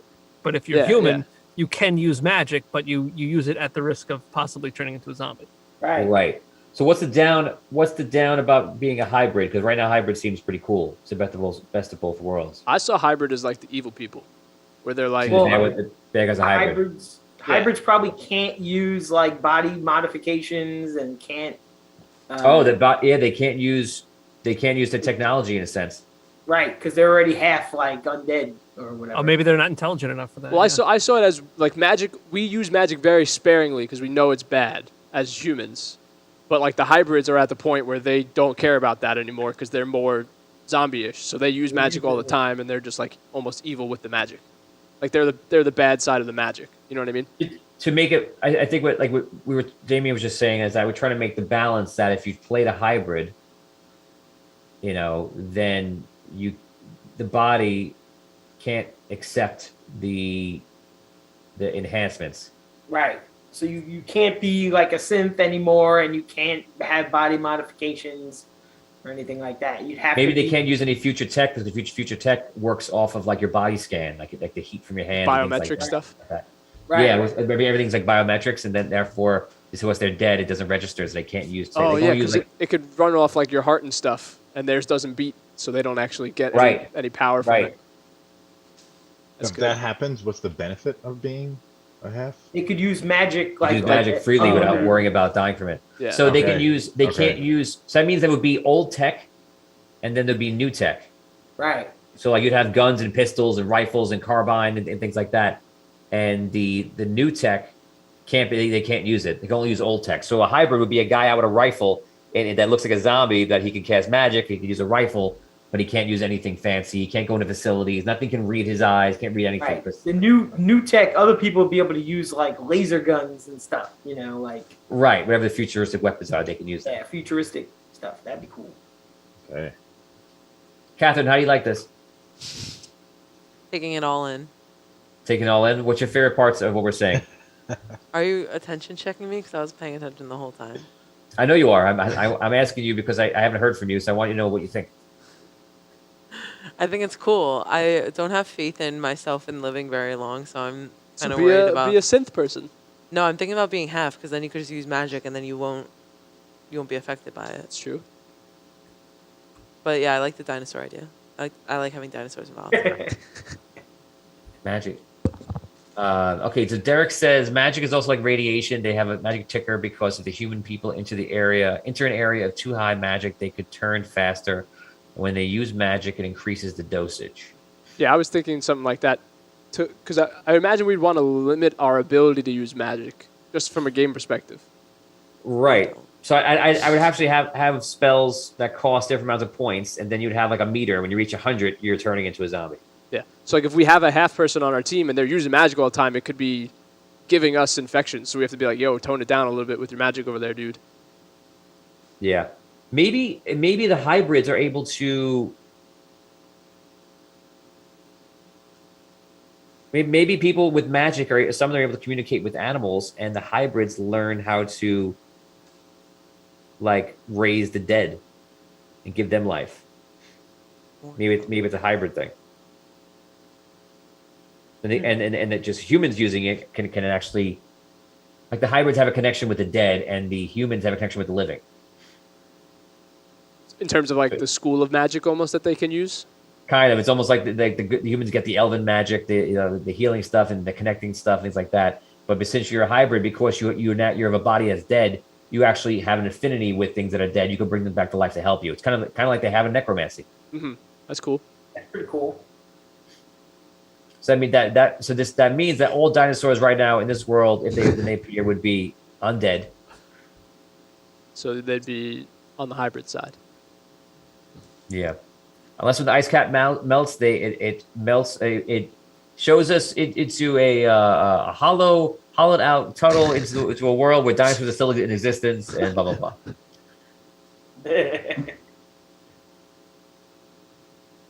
Is there any other way to make the dinosaurs? Does that work with the dinosaurs, or how do we get dinosaurs alive? Do people want dinosaurs alive and undead? No, they got to be bad. I want them alive. No, they got to be. That's end game. I You got to stop the would dinosaurs. think undead makes sense. Undead. Chat, do you want dinosaurs to be alive or undead, or it doesn't matter? So I guess if you want dinosaurs, you obviously want to see them as they are. Yeah, I personally would want them alive, but it seems like that's the unpopular opinion among the group. All I know is I want to see this happen where someone synths into a dinosaur and then they're a dinosaur person. You'd have to put a chip, the whole system on the dinosaur in the brain, and then put a chip in. Yeah, that's like the big. Oh wow, boss. maybe that's the thing that the chips can do. You can just insert them into another body. Yeah. The whole body dies. There's nothing they can do. Yeah, if you die with the chip in the body, kaput. But you can eject it before time to save it. You know, steal people's chips. That's wild. Right, people will be stealing chips. Oh my Put 'em in god. dinosaurs. So what would you do? You have to grab the chip and chuck the chip out of your own body. Rip it out of there. Yeah, you could like maybe it has like a safe mode. You and it and it pops out and like it contains itself. But when it's live and it's active, it's vulnerable. You could so if you die in the body, you're done. Or you just say if you die in the body, this card just comes out and that's it. You live on that card. Unless if someone destroys the card, they destroy you. Yeah. And that's like altered carbon. What they the do card is activated. You blow the card out and they die. So which would you guys prefer? That card is dope. I'm gonna steal it. So like if the creature dies with you in it, you're still on the card. You're on the card. Yeah, somebody could save you. Somebody Someone could go back for you. Somebody pick you could up. eat the card. That would be You could eat crazy. the card, yes. That's Eat cool, the but I car. think Is that cannibalism? if there's real humans that don't have a chip, then they need some sort of advantage. Then, like in this world, like if there's gonna be Well, they can use magic. They can use the synthetics. Can't use magic, Yeah. right, okay, and they're the ones So- using the chip. So that body Right. is just it's like a vessel for them. So But humans can the- use but magic. If you're still a pure human, well, maybe you should be able to have like You can use higher tech. You can use lower right. tech. So you can have use like the magic. body modifications and high tech. Right. You're limited on magic, Right. and you don't have the ability to sort of just switch bodies when you want to, or No. If you're human, you can't switch bodies. Like that's not in the cards. I gotcha. If you could be the person who's immune, who has no magic, or if you're a human, you get to use pretty much everything, but magic still has a cost. Magic would be limited, and you don't have the benefits of the synthetic people, right? Right. So it's like hard mode is playing as an immune human. You don't get magic, and you're not infinitely alive. You're just immune from infection. So if you want to play Right. ballsy, you be that guy. Maybe you're immune to magic. Oh, like it can't be used on you? It can't be Oh, used yeah, on you. You immune can't to use it, and it everything. can't be used on you. That's pretty good. Yeah, that gives a good advantage to somebody who's That's a perk for being the immune guy. Yeah. But then would that mean, like, what kind of magic? Like a fireball would still hurt you, though, wouldn't it? Because it's just fire. Like, how would that stop? dissipates when it touches your skin. It's magic, I guess the magic senses your immunity. magic fire. It's not Maybe real that's fire. maybe It's magic the fire. people who It's are not real. immune, In this world, you say it's not real fire. It's just magic. In or the people who are immune just have a natural like anti-magic field around them, so the virus can never get to them because it just dies before it can reach them because it hits the anti-magic field. It hits the skin, and it just like doesn't affect. Yeah, them. yeah, Yeah. So any makes magic them that super touches valuable. them just goes away, like they can't be touched by it. That makes them valuable. They'll want to run tests on them. How can we get this? That's how you could do that. Yeah, and people probably would experiment it on him, like Ryan's saying. Chuck says, have the move living the zombies eat the more alive they become. Oh, the more they eat, so they could come back to life by eating people. Oh, have the more the living the living. I'm not sure what the question the statement you're giving me, Chuck. I don't think the magic should be D&D style. Maybe psionic, telekinetic, telepathic. I like that. Right, So so he's you're not saying gonna be doing don't let fire fireball. be let You'll fire be be doing- fire. I think that's a good idea. Telekinetic and telepathic. Well, telepathic and psionic is the same thing, but I get your point. Yep, I agree. So that means that fire now is just fire, and that means that that's actually better to leave it as what it is because you can create it by technology and such. Dinosaurs, how are they in? Are they alive? Why are they alive? Why are they there? I think the easy explanation would be how it would happen in real life. Someone would get greedy and try to make them, and then it would go wrong or right. Somebody gets greedy and tries to make them. Yeah, like in the early stages of magic being discovered, someone was like, yo, this is a genius idea. We'll make all this money, make dinosaurs, and then it goes wrong. So that should that should be a part of it. Maybe like some people are playing God and they're creating all these different things, and one of the things they create is the dinosaurs to bring them back.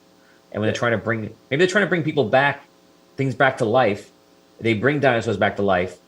When society shuts down and dinosaurs start to spread, and dinosaurs come back, and they start to inhabit the earth. But when they do that, they also by accidentally create the virus, and it hurts people. Maybe that's the start of it. It starts with from the beginning thing we said, where it's like a discovery is made, but they're trying to bring in the process of bringing things back to life and bringing creatures back to life and experimenting in science. They create this thing that messes up our DNA, and it goes wild, goes everywhere. That's probably the simplest way to bring dinosaurs into it, because that's what they were doing, and they were just doing experiments on them. Right. And then you're in a world that's been taken over for maybe like, I don't know, 20, 30 years, and you have dinosaurs that are just roaming around. It's still a little bit askew from the line, but it's not. It's only a little bit. Derek says, "What if the synth players are dinosaurs that were cloned and turned into cyborgs?" Yes. That's what I said. People should synth into the dinosaurs. You have playable dinosaurs. The synth players are dinosaurs that were cloned and turned into cyborgs. The undead and living dinosaurs are a result of the failed experiments to create those synths. Oh my god. It's gonna be nuts. So the synth players are just dinosaurs put into the mind of a synth. But they That don't means know they're dinosaurs. That's the grand reveal at the end. That's weird. We've been dinosaurs this whole time. But I didn't know I was a dinosaur. How was I supposed to know? It's like Sixth Sense, but it's with dinosaurs. Yes. We've been killing all the dinosaurs. Like, yeah, kill all the dinosaurs. And then it turns out we're the dinosaurs. And we're like, no. No! Oh. The undead and living dinosaurs are a result of the failed experiments to create those synths. I think you're onto something. The zombie gain more life by eating living things. Yeah, that's good. The zombies get more powerful by eating living things. Maybe it makes them more alive, brings them back. Or replenishes can replenish their magic. Oh, so they're mentally humans, but they're gonna be. Oh. That replenishes magic. That's good.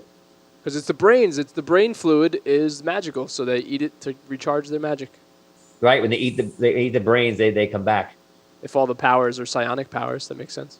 So maybe there's a cure made by the companies, whatever you get on, that's very rare, that can actually remove the disease from you and allow you to cast more magic because it brings you back along the infection line.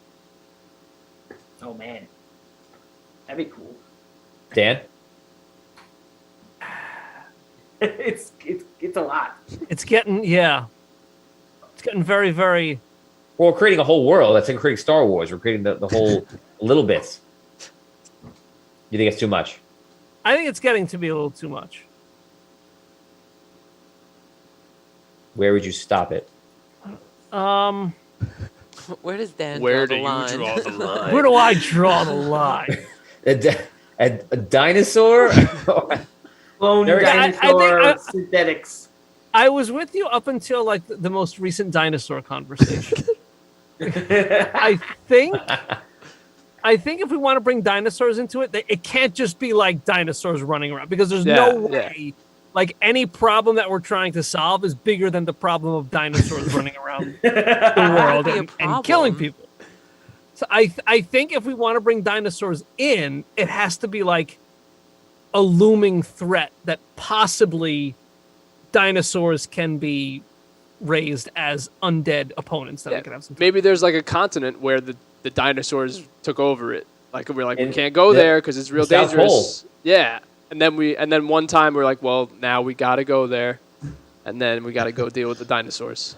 Okay, so it starts in the South Pole by some sort of corporation that's experimenting with stuff. The South Pole melts enough, and they realize dinosaurs are there. They get involved. They start trying to bring it back to life. More for doing whatever they're trying to do with them, just doing experiments on them. That causes the infection to go around the world. So Site Zero has all the dinosaurs. Site Zero has a dinosaur. And eventually we'll have to go there. You might have to go there to shut it down. Site Zero. Oh, so if we destroy Patient Zero, then the whole virus is wiped Just out? somewhere in the campaign, yeah. I'm sure Tony would be like, well, you got to go down there and see what's going on. And we're like, but the dinosaurs. And he's like, I know, but you got to go see. So it would be like all this stuff as we're talking about it should be like your characters know, and everybody knows that like the South Pole, the caps melted. They revealed this world. There were dinosaurs there. They brought them back to life because science could, and that causes the spread of an infection that has been brought back to life from millions of years ago. That's truly what killed the dinosaurs, perhaps, and that brings it back, but it affects humans differently. So That's good. the dinosaurs were infected and they came back to life, but when when it's when I a was human going to gets say the humans virus. brought them back to life. Humans are trying to bring back to life because they're there, and either they find them and they're in ice, they find them underneath the ice somewhere, living underneath caverns or something like that, or they just find their bodies encapsulated and they start bringing it back to life, and maybe they're successful. But while they're doing it, they mess around with nature and they unveil a virus. Yeah, like a piece of the asteroid's there or something, and they're experimenting. No asteroid. We'll leave the asteroid. That's how I'm saying that's where the virus could come from. And then we're in space again. Yeah, And Well, no, the asteroid killed the dinosaurs, so you could say they're with them, and that's how they find the magic, and then they're using the magic to mess with the dinosaurs, and it makes the whole virus thing. Or like end of Down for season 1 dinosaurs in space. is like we find out that the asteroid brought it. I like how we're on Season 1 is done. Derek says, "Go ahead, Dan." I was gonna I can't it seems like we have some really good stuff, like some cool stories, and I don't want to forego all that to just say scientists did some stuff and that was a virus. So which MacGuffin. which The way virus does it is the start MacGuffin. that makes you feel good? I like that we somehow discover that we can use magic as a species, as intelligent beings. But as we use magic, slowly, we start to, devolve into zombies. And this happens over the course of maybe 2 years or 3 years of using magic every day, all the time. And then, we just start to look around oh my God, there's zombies all over the place. But there are a few people who decided not to use magic because they were being overly cautious, and now we're the only ones who are left. But I also want to find a way to kind of say I don't know, somehow everyone all together using magic. On a small scale, if I use magic, I'm becoming a zombie. But on a larger scale, everyone all together using magic is somehow affecting the planet in a very, very adverse way. Yeah. Okay, so it's actually killing. It's starting to affect the planet. Right. And then somehow from there, the virus goes into the soil. And then magic is And all rises. a metaphor for gasoline. Yeah. Nice.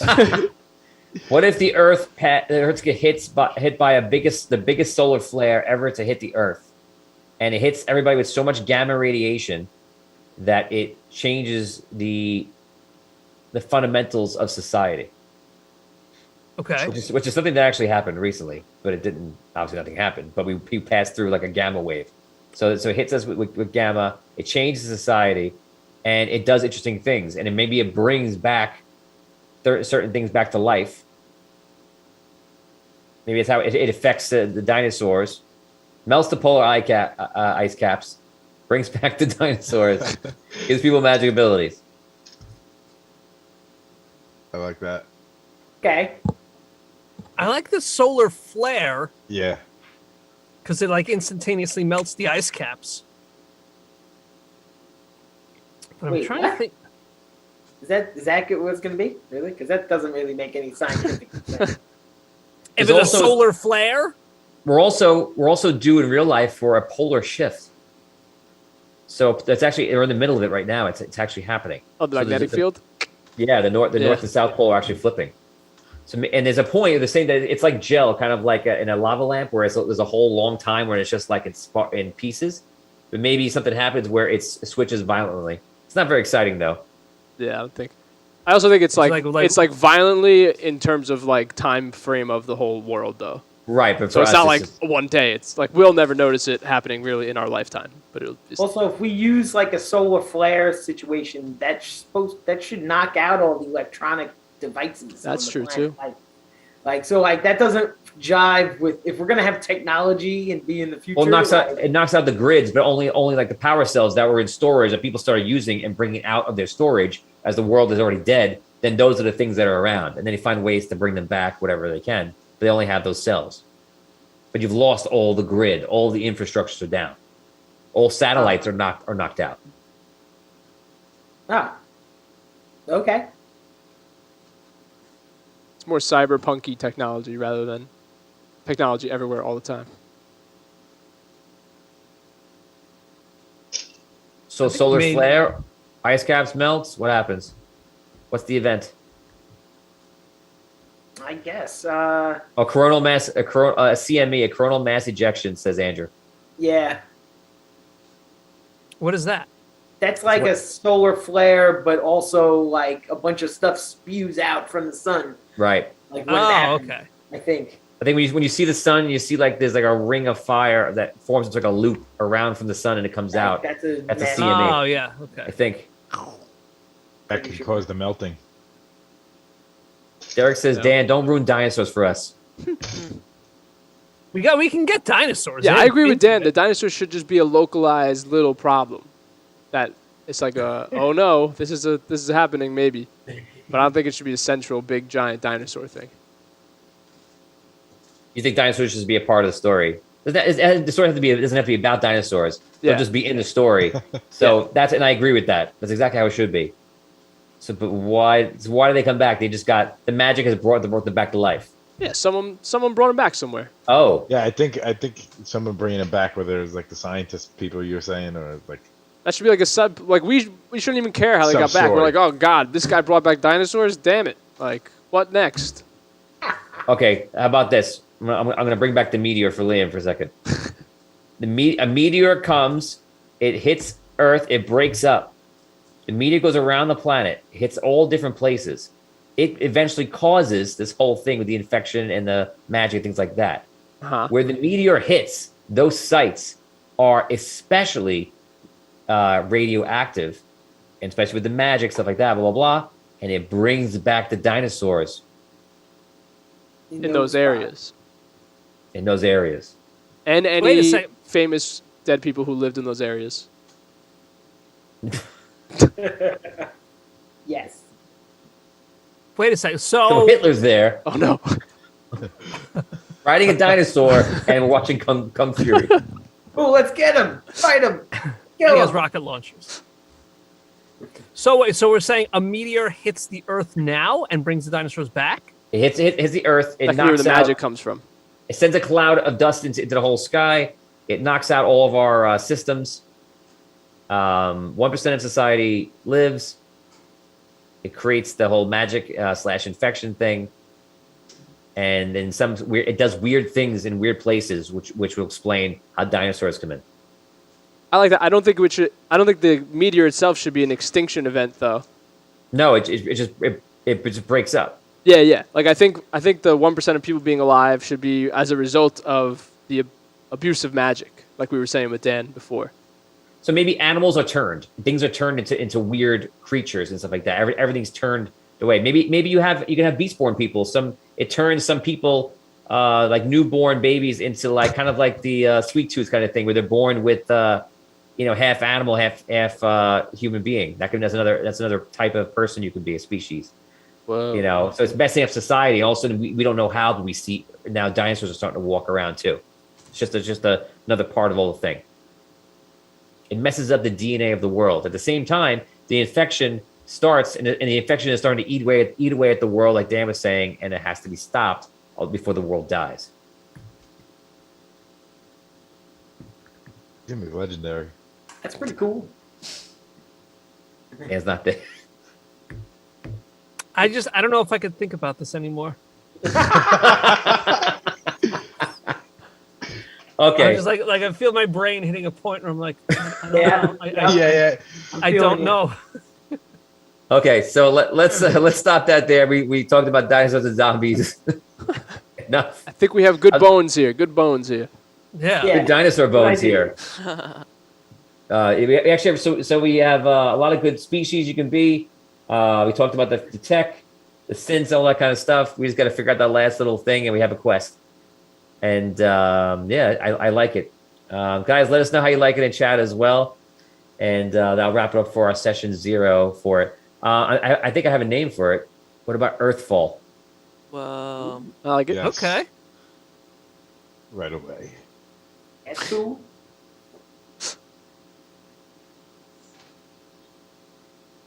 There you go. Should be a good good book too. Book series. Yeah, honestly, I'm thinking like that's why I think season 1 should just end with I'm thinking the cliffhanger that it was the asteroid and there's a the whole history of the war of the smart dinosaurs versus. That's other the people from outer backstory. That's for space. Patreon Yeah, members. Stay tuned. that's Me and the Ryan are gonna backstory. write the book. Yeah. Let's go. What you? Oh, that's just to add this one little thing on. The synths could actually put the chips into the dinosaurs and control them with their mind. And see their memories. That's season 2 They're stuff not gonna right see there. their memories. They're just gonna control them, use them in combat. And the That's how they dinosaurs find actually out what That's how follow we them. find out about the war. Yeah. We're like, holy crap, they were in a war. never would have believed what happened with the dinosaurs. That's good. Bro, I saw the dinosaurs' memory. They weren't dumb beasts after all. And it'd I be good really- because yeah. when they're zombies, we still think they're dumb because they're zombies. But then it turns out no, they could talk. They built the pyramids. It's wild, man. They built the pyramids. You can make a race of half dinosaur, half human. Oh. It's kind of like Dragonborn, except they're Human sword. like dinosaur born. Dinosaur born. I know. Humansaurus. We have some names coming in here. Richard Wild says Earthfall, Dino Rising. This sounds like the worst movie ever made. Derek Luxon says Zomasauroccalypse. Apocalypse, Zomasauroccalypse. I can't say any better than that. that. Andrew says Zomnado. I like it.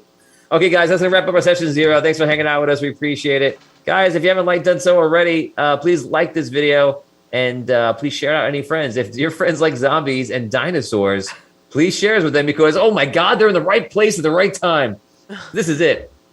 So thank you for watching that. And we're going to go into our last segment right now. Guys, we're going to go into our next show. This show is going to be a show that we've been doing for the last 2 weeks. And it's been for us doing reviews on different stuff that in the nerd sphere that we've been loving. And so far we did Cobra Kai and we did The Matrix. So you can check those out. I think they're going to go out probably next week, I think. And today we're on the show and when we get started, we're going to do Boba Fett. We're going to do the first 4 episodes, which is up to current right now. So I think that's the way to go.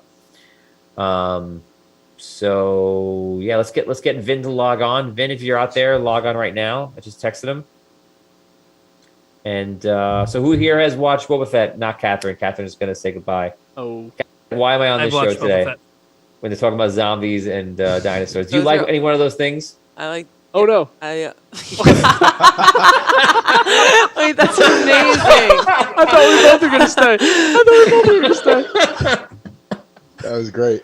At the beginning of the show, it's just Liam creates the apocalypse. Go ahead, Liam. Start it off. Create the apocalypse. Boom. Yes. Oh no, I'm here. We could be the meteor. If there was a dinosaur right here, then the Solar Northern Lights and I. Yeah. So you guys are dinosaurs. Go ahead. Show us what the dinosaurs do. When they come back, they Yeah, go ahead. break the bridge. Like, yeah. Now we're ants. Oh, Bug's Life. We should review a Bug's Life one day. A classic. Review. Where have you Blood's A life? 30-year-old movie. Timely.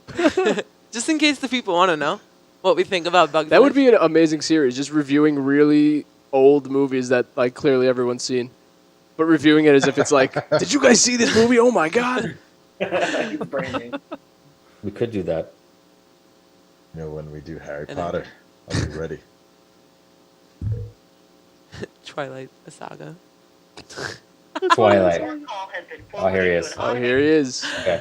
All right. There he is. Sorry. Vin, what do you think of our zombie dinosaur tabletop? I didn't hear any of it, to be completely honest. Probably for the best. Oh, you spoiled So the I- dinosaurs now. How do you feel I about a have Bug's no Life? idea. Oh, why is my phone playing Facebook? What's going on here? There we go. It's like I was covering my ears the whole time. I don't know. It seems like something that's right up Vin's alley. Like if Vin heard about this show, he'd be watching. I'm gonna be honest with you. I heard like 30 seconds ago. I heard you say something about Hitler and like dinosaurs on the moon or something, and all I could think of was that stupid movie. No, that's a movie. That's actually a movie. Skyfall, or what the hell's it called? That's Das Snow and then Das Snow in Space or something like that. No, what the heck's the name of it? Iron Skies, I think it's called. Iron Sky. Great Yeah. movie. Guys, that's our next quest. All right, Yeah. guys. Next review. That's next week's review. Next review, yes. Okay, We'll guys, catch we're gonna say goodbye to Ryan and Catherine. Thank you for joining us today. Thanks for hanging out with us, Bye, guys. We'll guys. see you next week on the show. We appreciate it as we go into the next mode. Dun dun. We'll see you guys later. See you guys. Okay, so let's get going here. Without further ado, Todd, take us away. Maybe Todd's not there anymore. Oh. It's such a cool intro we had. Oh, there it is. Oh, there it is. Oh, it happened. It did happen. We should review that. Should I change my camera here?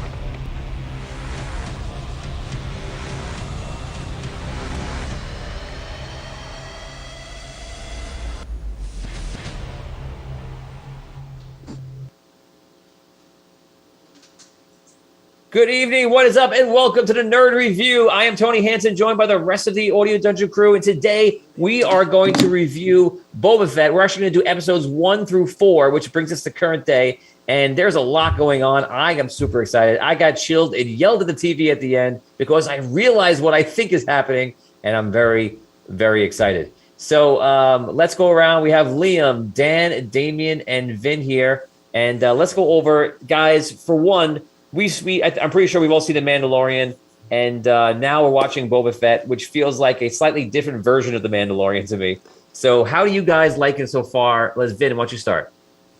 Up to episode 3, I was like 50-50 with it. I was like, I had a lot of disappointment with the show, with the writing, and like there was a lot that I liked, and there was a lot that I really didn't like. I'm gonna be dead honest. And it was killing me, and on my rewatch of it too, I was like, man, there is some really cringy stuff with the way they wrote, and I was very disappointed with Robert Rodriguez with like some of the stuff that he did. Well, he Okay, didn't so write let's it. come back. We'll go into more detail. Damien. I've enjoyed it quite a bit. Maybe not exactly as much as The Mandalorian, but I think it's really good, and I've enjoyed it a lot. Dan? Like, How can I put this? I'll say, apologies. I don't really like it that much. I can live with that, Dan. Apologies. Nice. My apologies. Let's go to If Liam. that guy Okay. is the breakout star sensation of 2022, though, for what it's worth. that guy was He's in a on bunch of stuff. Lodge 49. He was fantastic on that show as well. And that's guy's like I great. said, Dan, the writing, and that's what kills me. I can talk about apologies, guy, for 20 minutes. We can do that. Next episode. Let's go to Liam. How'd you like it?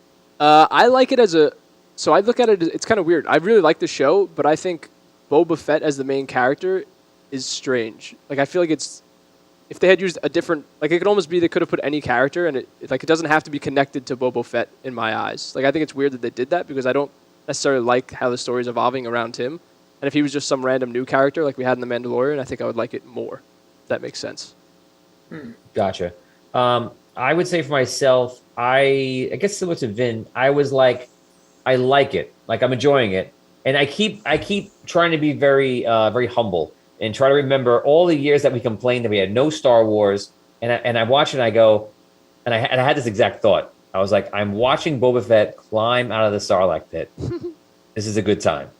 So like, and yes, everything they're doing, there's a lot of fan nostalgia they're giving the Gamorrean guards. But I saw it's like he's absolutely going to hire them. The Rancor and all that stuff is there. Yes, I appreciated it.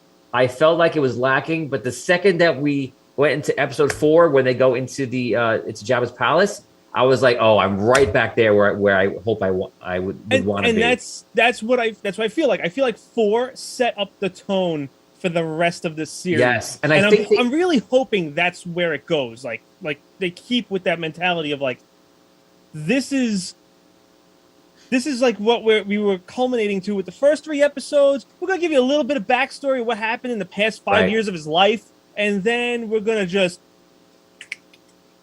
hit you. I think they kind of felt like they had to, and I kind of think they're right, because you're right. If they go forward and take what they have here and run forward with it, I'm going to be very happy. And then I'll go back and I'll say, you know what? They had to give some his history about what happened to him. And that's the first 4 episodes scene. Here's what he did. Okay, now we're caught up. And here, hopefully, comes the next, Easter egg, which is where we left. What I liked that they did was, after he comes out of the back of the tank the last time, right? They have the droid turn around and say, "Master, your healing is complete." So I was like, "Oh, thank you. No more flashbacks. Oh, thank God. Please, no more flashbacks." Like I don't need to see him reminiscing about Tuskens anymore or having Stockholm syndrome after he was enslaved by them and then escapes them to get recaptured and then goes out on a water hunting mission with this kid who's like, he could snap his neck in a heartbeat. Like, what are you like? What's going on here? Like, please. And then I was thinking he didn't run away because maybe he couldn't survive because they were in the middle of the desert. No. That's what I'm saying. It feels like it should be a different character because Boba Fett should be able to just beat the crap out of these guys. Like, his character feels like it's more advanced than his arc after the Sarlacc pit. I don't know. Yeah. There's a lot. There's a lot of time when you're watching the show. You're like, okay, where's this going? But there's also I think it's a mixed bag though for me. Good, Dan. I was gonna say the thing that bothered me the most about it is that like it just so much of the writing seemed like so convoluted, like for no reason. It's like first of all, like you have 2 different timelines, and like there's really nothing visually different about either of them. Like Boba looks exactly the same in both. Like he's bald. He in some of them in some of the current timeline he has his armor, but the old one he doesn't. They break it down by the scars on his body from the back of the tank is what they do. Yes. So like when he first comes out of the Sarlacc, he's all mangled and muddy looking, and then he's all sunburnt because he was in the desert for 3 days baking in the sun. But for me, like when I'm thinking back about the 2 timelines, like there's just not enough there for me to say like, okay, this was happening at this time, this was happening at this time. And in both timelines, there's so many things that are happening like in these weird ways, like especially in the more current timeline, he's like, he goes to the mayor, then he goes back to the palace, then he's visited by the Hutts, then he goes back to the mayor, then there's a car chase, then they're talking about the Pikes, but he talked about the Pikes in the past, so he goes to then with the Sand People, he goes to stop the train, but he goes to stop a biker gang. The biker gang is not related to the train gang, they're a completely separate gang. He gets their bikes, takes them back, gets the train gang. Then when they defeat the train gang, he finds out he has to go attack the biker gang again. It's like, what the hell are you doing?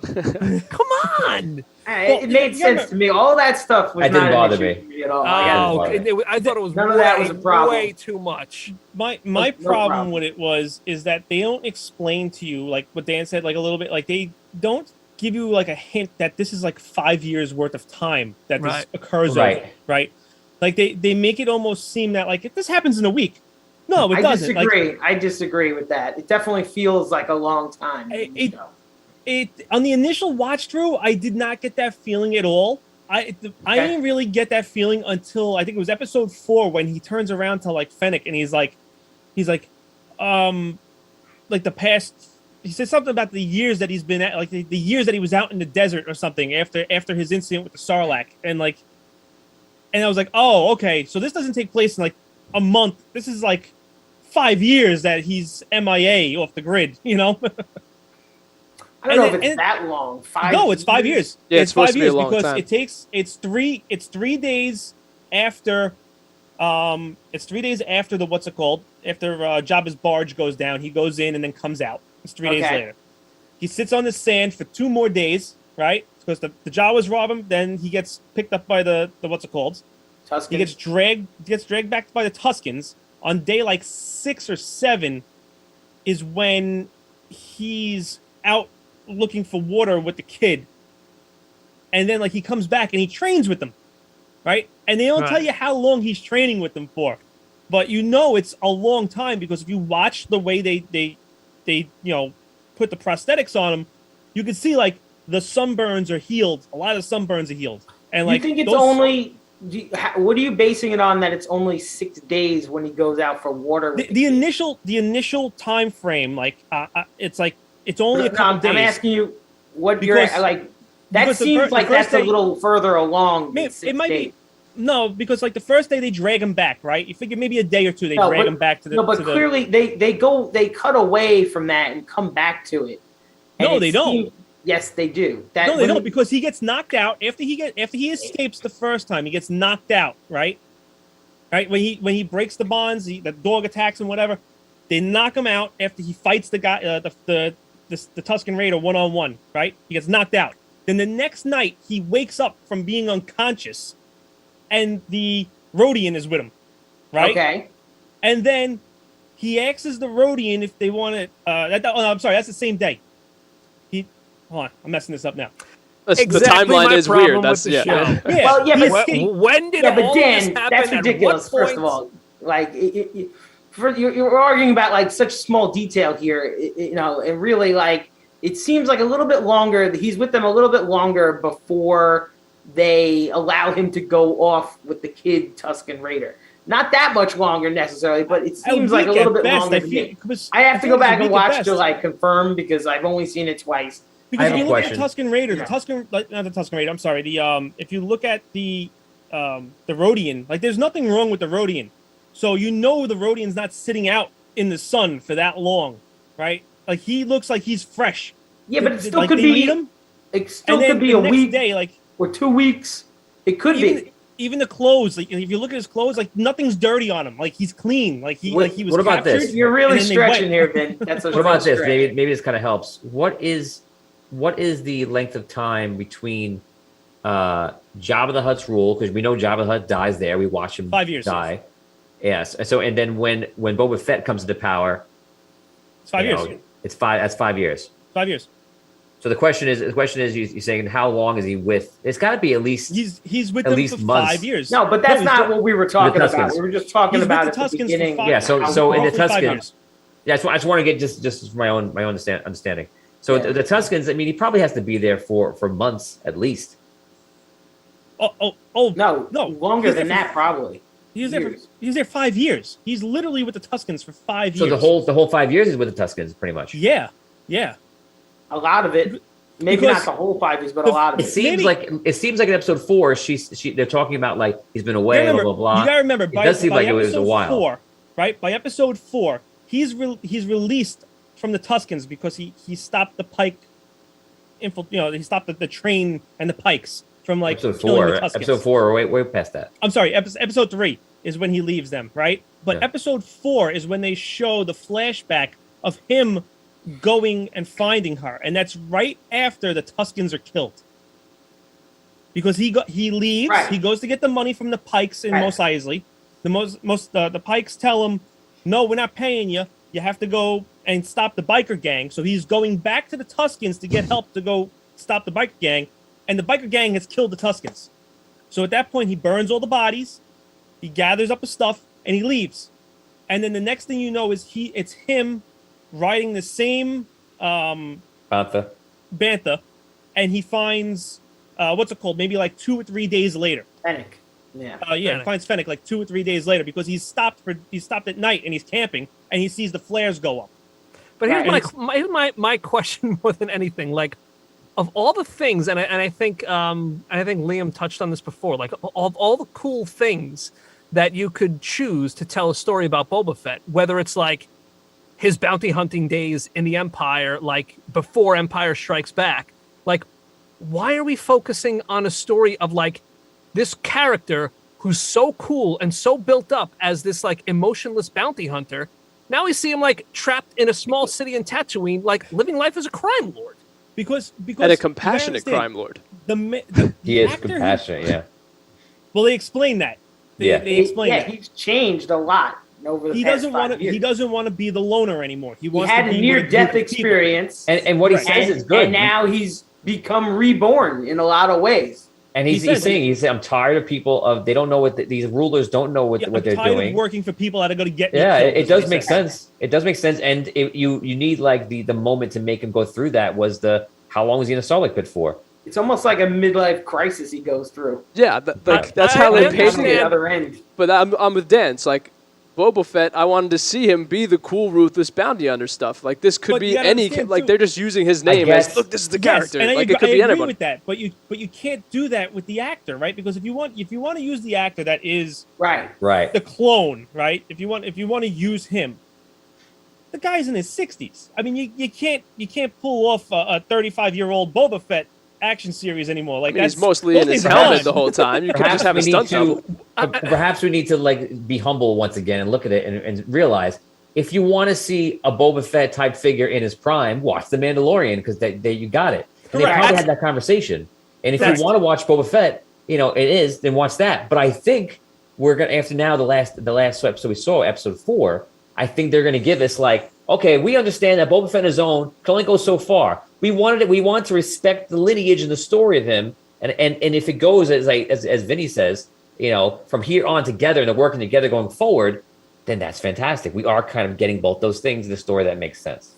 I can't. I mean, I watch it week to week, and I feel like I'm just getting caught in like this endless web of like politics on Tatooine, and then I think the same thing And that it's Liam gonna was get worse. thinking. Like if I'm watching a show about a cool bounty hunter, and like I'm watching him not jump from planet to planet and job to job, and like doing cool things, and then I think to myself, wait a second, that's what's happening on The Mandalorian.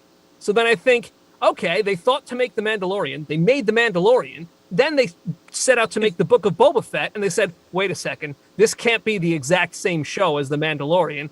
Let's just put him on Tatooine, and he's stranded here in Tatooine, and see what we can come up with If for you Boba want to Fett. watch, I don't think bounty I don't hunting think they waited adventures- till that long. I think that's like kind of crazy before If they you figure wanna out what they tune were going to into do. Boba I Fett's- understand what you're trying to say, but like, it sounds like you just wanted a very different Boba Fett show from what you got, and I'm not. You know what he should be watching? That's okay, but and to be honest, like I wasn't sure how I felt about it in the beginning either, and even with this last episode, honestly, I thought that they didn't need to go back to do the flashbacks in the last episode.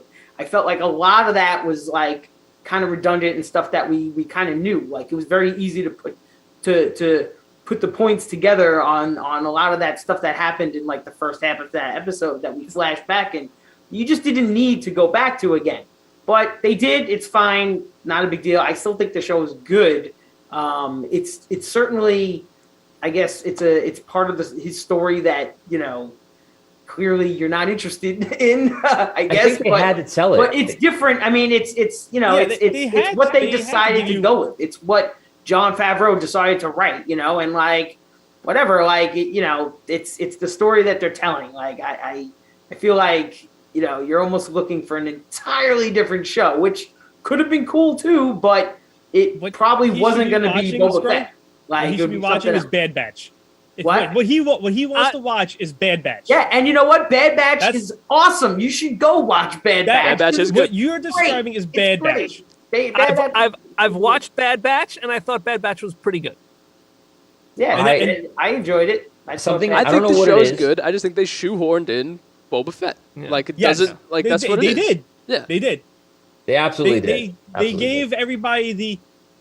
Well, we finally have a way of doing Boba Fett, and here it is, and like this is what we're giving you, and it is what it is. I mean, and I feel like for what it is, it's becoming like the show for like the super hardcore Star Wars fan who wants to like look underneath every rock in the entire galaxy and find out exactly what's happening in every corner of the galaxy. Oh my God. However, like make a movie, make a television show about like Dengar, and let me find out what Dengar's doing wherever he is, and like his everyday politics dealing with like the people that he sees every day. Not a character who's as universally pumped up and loved as Boba Fett that everybody wants to see. Like I think you don't want to see what happened to Dengar. I think I would enjoy a Star Wars show like that just as much.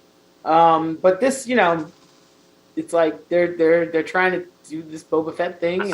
I also think they're tired of doing things. How long they've been doing stuff where they're constantly forced to connect things, retell old stories, fill in the gaps. I think they're like, let's do something new. You know, so people love the Mandalorian, and it's But they're new. doing that and with this I love show. They're it. doing exactly that. They're filling in the gaps with this show. They totally are. Yeah, they're They're doing a 100% lot of filling gaps. in the gaps with this Yeah, show. yeah. But a Mandalorian, I feel like is going forward, and I feel like that they're filling in the gaps. I think we're judging it by 4 episodes because they Yes. said, okay, he deserves to know how he got here, and then let's run with it.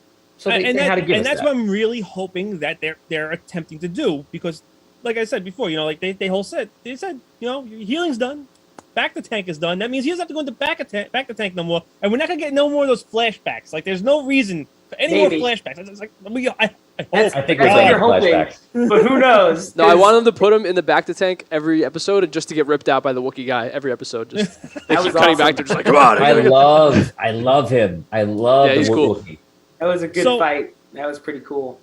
So to touch on a couple things real fast with the bad writing, like, what the hell did they have to do that train scene for, right? Like, not that I understand why they did it, but why are they taking pop shots at the Tuskens? There's no reason for that, right?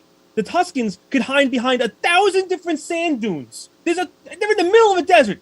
You mean to tell me they can't find a place to hide behind a sand dune or behind a bantha that they're getting shot at by this train that's zipping by at 200 miles an hour? Like, Yeah, This but is the shooting But happening. you find out later that it's not just about like passing through. Like, they're trying to bring in, you know, supplies or spice or whatever they're, you know, traveling Yeah, but- with. The Tuskens have a legit claim to They like do. anything that passes through. But- like, there's a lot of like kind of like Yes, political there- conflict there, there and is. like, but if you, you know, listen to the conversation that the Tusken has with Boba Fett, he basically tells him, like, they're the passive aggressive version of the Tuskens, this tribe, right? He says, "Oh, there's so many tribes of Tuskens that fight. We hide." Is that when he said? Yeah. well, yeah, Correct. exactly. So he says we hide. So why aren't you hiding when this armored vehicle is flying past you, killing all your people? I Well, was they thinking do that hide. too. They try to hide a Like little riding bit. through their backyard, basically. I mean, Who cares? They hide. He just admits to that. They Well, are not. I don't know if fighters. he Could have used the moved a word little bit more, hide, like in exactly. the dunes. You I know? I know he says that they're not aggressive and just fighters like the other ones. I don't know if he says that we're just hiders, but there's It's very clearly much a implied. distinction with this particular group of Tuskens for sure. They're certainly different than other ones we've seen in other situations, and you know, so I don't know. But yeah, it's like, been there's- interesting. I actually really have enjoyed all that Tusken stuff. I thought all that stuff was kind of fun to see and stuff. And again, maybe it wouldn't have been the way I would have went if I wrote this series, because you know, heck, I could have written this show just as any one of you guys. I mean, we're all Yeah, 100%. lifelong Star Wars fans, not for nothing. I 100%. don't know about Dan. We'll see. You gotta, you know, I don't know. You have to put the point. And Liam too. I'm not so sure. But I've talked with Tony and Vin a lot about Star Wars over the years, and I'm pretty confident that any one of us could write a Boba Fett series that would be awesome, and it would be different than this, but it would be still awesome, and you know, whatever. Listen, but this is what we're getting. And it's pretty good, you know. Like, everybody's really spoiled now because of the Mandalorian. I think So, that has Yes. set a really high bar. I want to ask And- a question.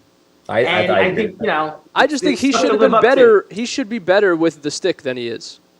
That's Well- my only thing. He doesn't No, do a lot he's of better he's a hand-to-hand weapons guy. combat. No, he's so he's trained. known Come to be on, a get out of weapons here. guy. He He's should awesome he should with know it. every That's right. weapon in and out. That's what he does. If I had a The thing is, flamethrower, all I would be love- doing is firing the flamethrower. I love hearing people talk about Boba Fett like they know stuff about Boba Fett too. Because, like, here's the guy that you saw for about 5 seconds in Empire, and you saw him for about a minute in Return of the Jedi, and he gets killed by a blind guy accidentally, you know? Or and did you play the Boba Fett everybody bounty thinks hunter he's game like the for greatest years, bounty Damien? hunter in the world, and he's like the greatest, coolest guy, you know? But, like, he's just a background character. Like, everybody's got to, like, chill out with the Boba Fett, okay?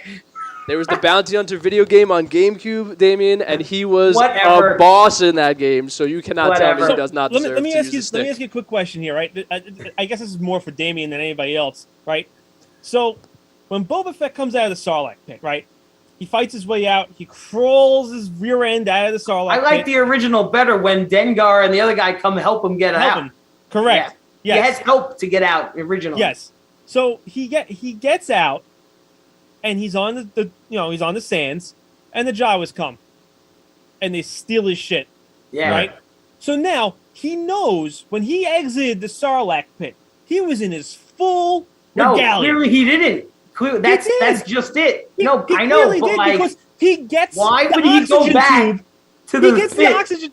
He gets the oxygen tube from the stormtrooper to stick it in his helmet so he can breathe. True. So he knows he's in his armor. Then he uses his flame. But he doesn't know. He doesn't know if it all went back out. into the pit or not. Right. He doesn't. Right. You And came he back. also. If you came back to a Wait, giant hole. Wait. Let me finish my statement here. You're jumping way too far ahead here. Sound like you're moving in circles, but go ahead. So now he uses the oxygen tank to get out, like to breathe, right? Then he uses his gear, 2, to flamethrower his way out and then crawl up, right? He also uses his monocle to see in the dark down there, right? So he knows he has his shit on while he's down in the pit. Right. Right? He crawls out.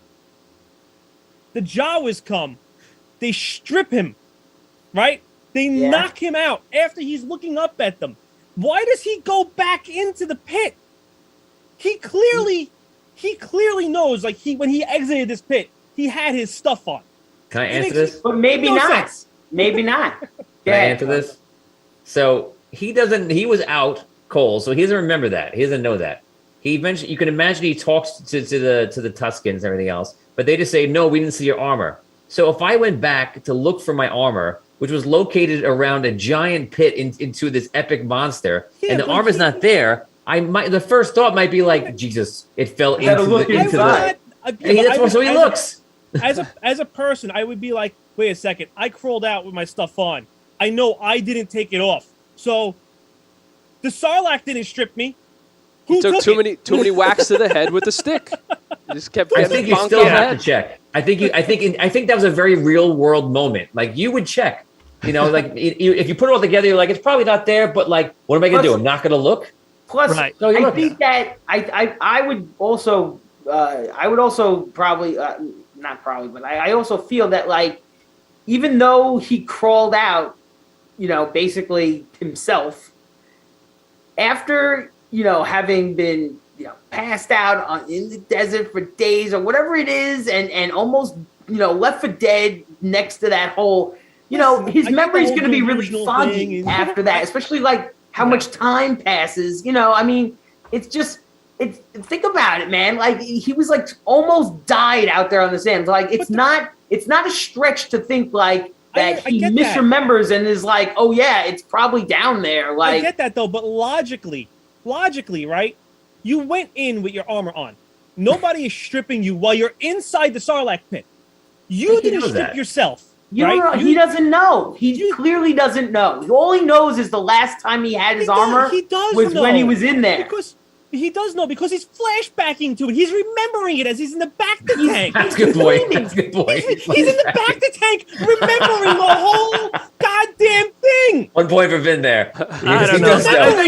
I think it's him telling you watched his memories. I think I agree with Tony here, where it's like, like I can see, like when just for the audience, when he's being beat up. Yes, when he's being beat up by the Jawas, like that, clearly he's not going to remember because he's groggy. He wakes up, and I agree boom, with that. He gets knocked out. So there's no way, like he remembers that the Jawas came and took. So it's like Tony said, like I got to find my armor. Where's my armor? I don't know where to begin. Where do I go?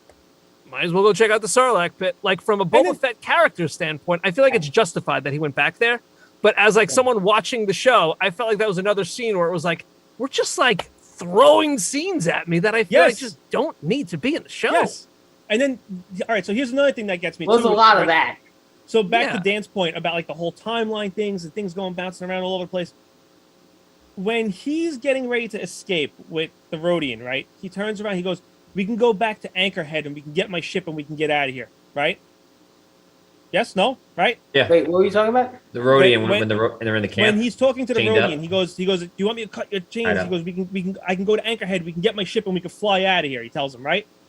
Then when he goes and he saves Fennec, now all of a sudden his ship is inside Jabba's lair, right? And they don't, like, there's no... Maybe he lied to the Rodian, though. Yeah, right. I figure he's telling the Rodian whatever he needs to hear. Yeah. I took it as that his ship was like claimed by what's it called, by Bib Fortuna, right? Like because it's 5 years now, like he's gone, his ship is sitting in a dock in the middle of Anchorhead, but they don't give you any once again there's no context of time frame to say like. It sounded though like it's weird when they describe it. Like he said the fire spray was, and then like, oh no, yeah. He said the fire spray was in his the palace. Yeah, it definitely could have been taken, but it probably was taken. Before he gets in there, and he goes, you know what? He don't need a ship. I'll just take it. Yeah, he's dead. He's in the Sarlacc. What do I care? I got a ship.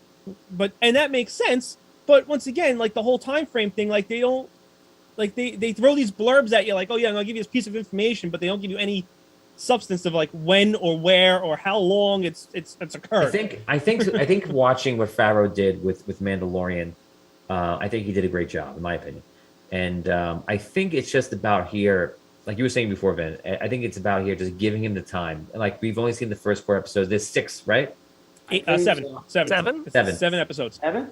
So I really do think that when we finish it up, it's gonna end. I think it's only gonna get better as we go. To end, especially the fact that it looks like. Let's talk about the ending now because we're getting close to the end of this. To me, it looks like obviously the Mandalorian is gonna be hired on. We didn't see anything like that in the Mandalorian. Him going to him, did we? Yeah, he helps him get. Well, Boba Fett shows up and helps him out. Yeah, no, I mean we didn't see Mandalorian get hired and go there, right? That didn't happen. No. Okay, I just want to make sure I'm not misremembering. So. It obviously feels like for the music they play, you're going to hire somebody, they're going to get him and bring him in.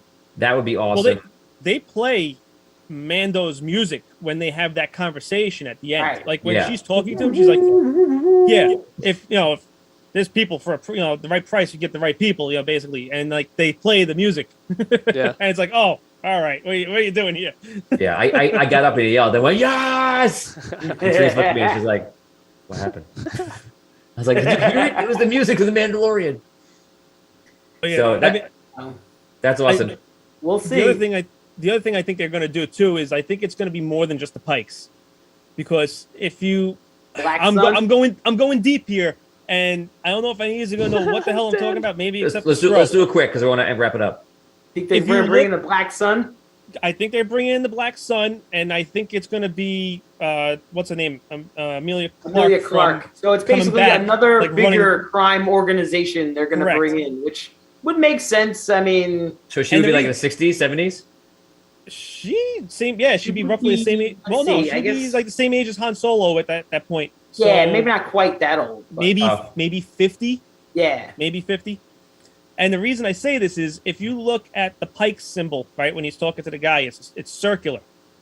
The Pike symbol throughout Star Wars history has always been like diamond shaped, right? And the symbol that is on the Black Sun it's like basically 2 circles. It's like almost like a yin yang type thing they got going on, and it's very, very reminiscent of that symbol. It's like I'm pulling deep here, but like it is close. That could be. It's interesting. So we did a lot of bickering back and forth, and we did things we didn't like. Let's do what we do love, and then we'll do a scoring after that. Let's start with Liam. Liam, give me like 2 or 3 things, just short form, 10 seconds or less. What did you love about this the show Boba Fett? I like the storytelling. I like the approach they take. The only thing the character I wish was just a different random character. But like overall, I like the show in general. I would give it like a 7. Okay. We'll do the rating in a second. So we do the rating out of 20. Dan, what did you like about the show? I do enjoy, outside of like the plot stuff, I do enjoy the character development of Boba Fett. Like his training with the Sand People, I think is very interesting. To me, it was like the most interesting part of the show. I like all the performances. I think Tamura Morrison is awesome. Ming-Na Wen is great. Apologies guy was going to bump up my grade 1 full point for the show. So I do enjoy. I do enjoy. Like Apologies guy. I love Apologies guy. Oh, he's the best guy in the show. He's such a sarcastic, like condescending ass, and it's like you don't expect it really that much from like a Twi'lek, and like Damien, what about you? Weird. Great cast. I really like the show. I think it's not quite as good as The Mandalorian, but I really like it. I thought the whole thing with the sheriff and seeing the crate dragon, like all that stuff was like really awesome as far as that, sort of setup and all that. But for the armor story, kind of seeing that from Mandalorian to this. And I think I don't know what else I really liked. I think it's been awesome seeing like the Hutts, and now we got a Rancor and all that. Like that's just been really fun. I mean, again, the story could have been completely different, but I've been enjoying it. I'm liking what we got so far. Vin? The stuff I'm loving about this show is like the deep dive stuff that they're doing with, and there's a ton of it. I mean, like a ton. You got like they had an appearance by Cammy and Fixer. Like right, these are like great. Luke's friends from the deleted scene from A New Hope. Like they're in Tashi Station. Like there's like things that they're throwing in there. Like I'm gonna give you a real deep one here. When the Hutts are out, right? They got the little white creature, and he's like wiping the sweat off himself. It's an alien from a comic book from the 80s. Like that's the only time that thing's ever been seen anywhere. Wow. And like they're using it as like a throw off piece. It's like, oh yeah, it's just a guy like mopping sweat off him. And then you got like when he shows up in Mos Eisley for the first time, right? And you see like the the stormtrooper helmets on the pikes, and it's literally at the same time you see what's her face? Pelimato walking in the background with her three repair droids. Like right, they're going to fix Mando's ship. Like there's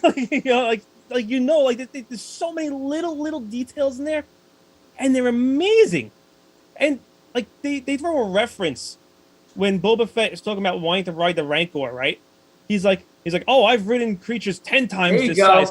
First appearance. He's referencing the Star Wars special cartoon which is the first appearance ever of Boba Fett, and he's riding this big monstrous sea creature Dinosaur, to go help, basically. help Luke and Han. Like it's such a throw off reference, and if you don't know what the hell you're listening to, like it's like all right, it's a throwaway line, but it's really not. It's like that gives credence.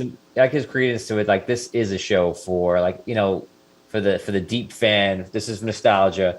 And some people are saying that, like, if you don't like it, then well whatever. Because there are a lot of things they keep doing. They kept catering in episodes, all the three new movies that they did from Force Awakens on. That was, they're catering to a new audience. I think this is like, okay, we're going to do this for the deep fan. This is for you.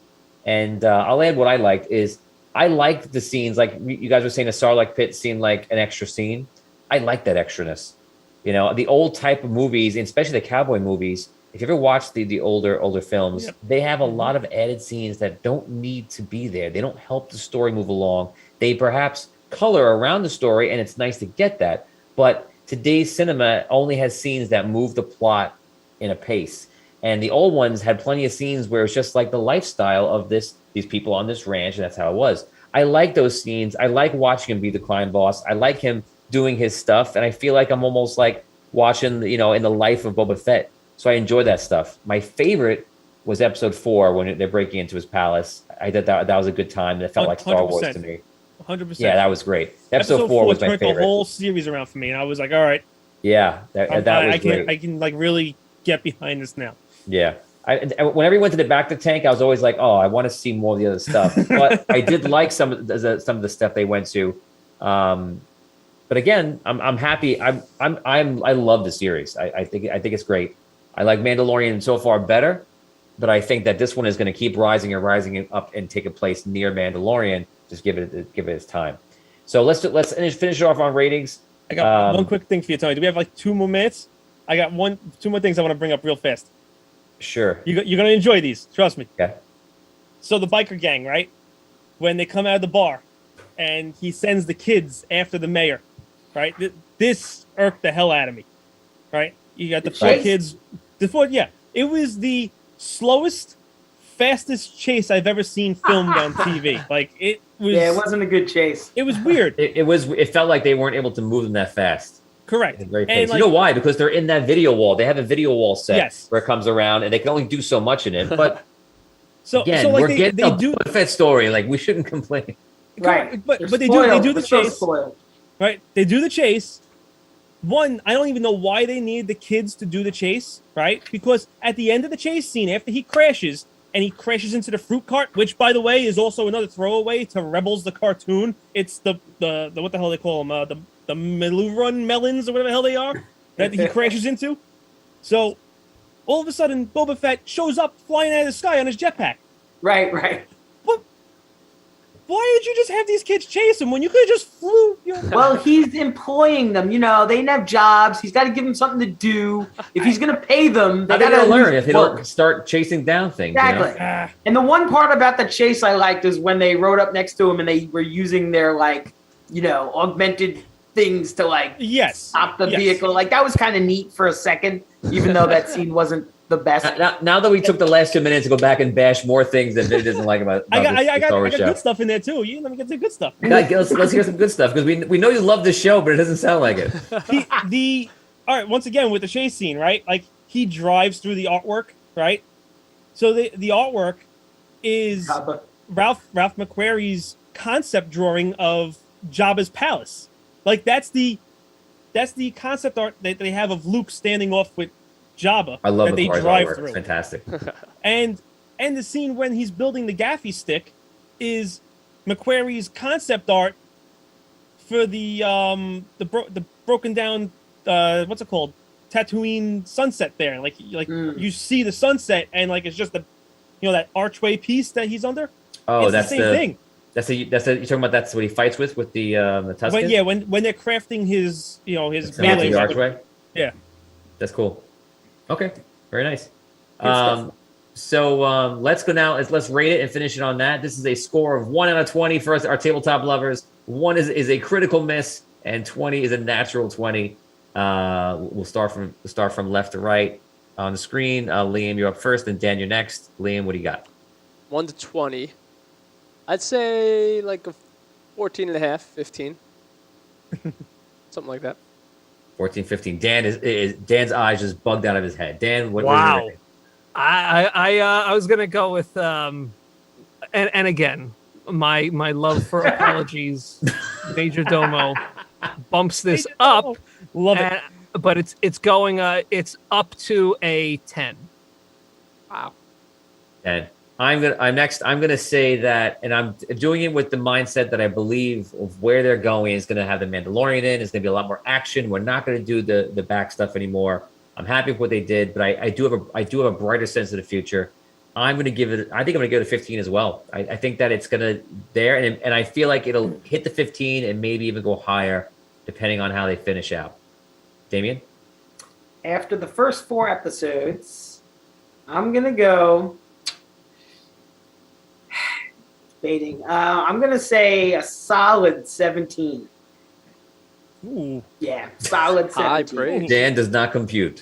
Yeah. That's okay. I don't agree with that either.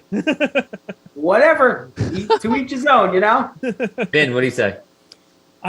Before episode 4 came out, I was at like Here we go. 10 at Just best. give us after No, episode 4. seriously. Like before. Don't give episode us 4 through came every out- episode or where you were. Just No tell us where need you are now. everyone. Let me talk, and I'll give you that. I would have been done already. It's so long. Just give us the answer. I'm gonna stick around like a 12. I'm gonna be honest with you. Like it's just peeking over the horizon for What do me you right give now. Mandalorian then? That's what I want to know. Well, no, the first 4 episodes. That's a whole Or are we other talking, like, review. the whole season. The whole season. The whole 2 series. seasons. The whole 2 The whole seasons. I'd series. give it. So all right, far. the series. So I would far. probably give it. I would give it about 17 right now. 16, 17. Yeah, I'd be at like an 18 or a 19 for Mandalorian. For personally, probably a 19. I would say 19 for Mandalorian. Yeah, that's what I would give it. Anyway, for this 17. But yeah, So your number- right now I'm sticking at a 12 with this because it's like 12. just cresting the horizon for me. Like I got to see where the rest of this goes before it goes any higher because I still have a lot more bad than I have good floating around in this show. So Okay. I think your bad though is the nitpicks of someone who loves Star Wars. It just Yes. wants to Yes. just go through it. You can't unlove it. he loves it- can, he he can loves it only so- be who he is. I love it too much. That's He the loves it so problem. much that he has problems with it. That's I love it so basically- much that I hate it sometimes. Yes, he loves so much that he hates it. So I think what we're going to do right now, this was a review of Boba Fett, the Book of Boba, for episodes 1 through 4. We're going to do a follow-up review, which is going to be at the end of the series. We'll do it on the Monday after that, and that'll be a fun time. We'll see where our final resting place for the point system goes. And yeah, so guys, if you're watching it, let us know what you think. Feel free to comment us on the video. Let us know where you would put it. What number would you give it?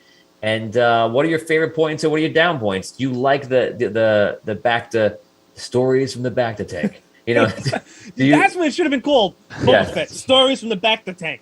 yeah, stories from the back to back to the future. Oh my Back god. to- We didn't even touch on that, but that's a whole nother story. Go ahead. Back to the future. Next time. Okay, guys. So thank you very much. I'm Tony Hansen, joined by Liam, Dan, Damien, and Vin. And that does it here for the Nerd Review, guys. We will see you next time on the show. Thanks a lot. We'll see you soon.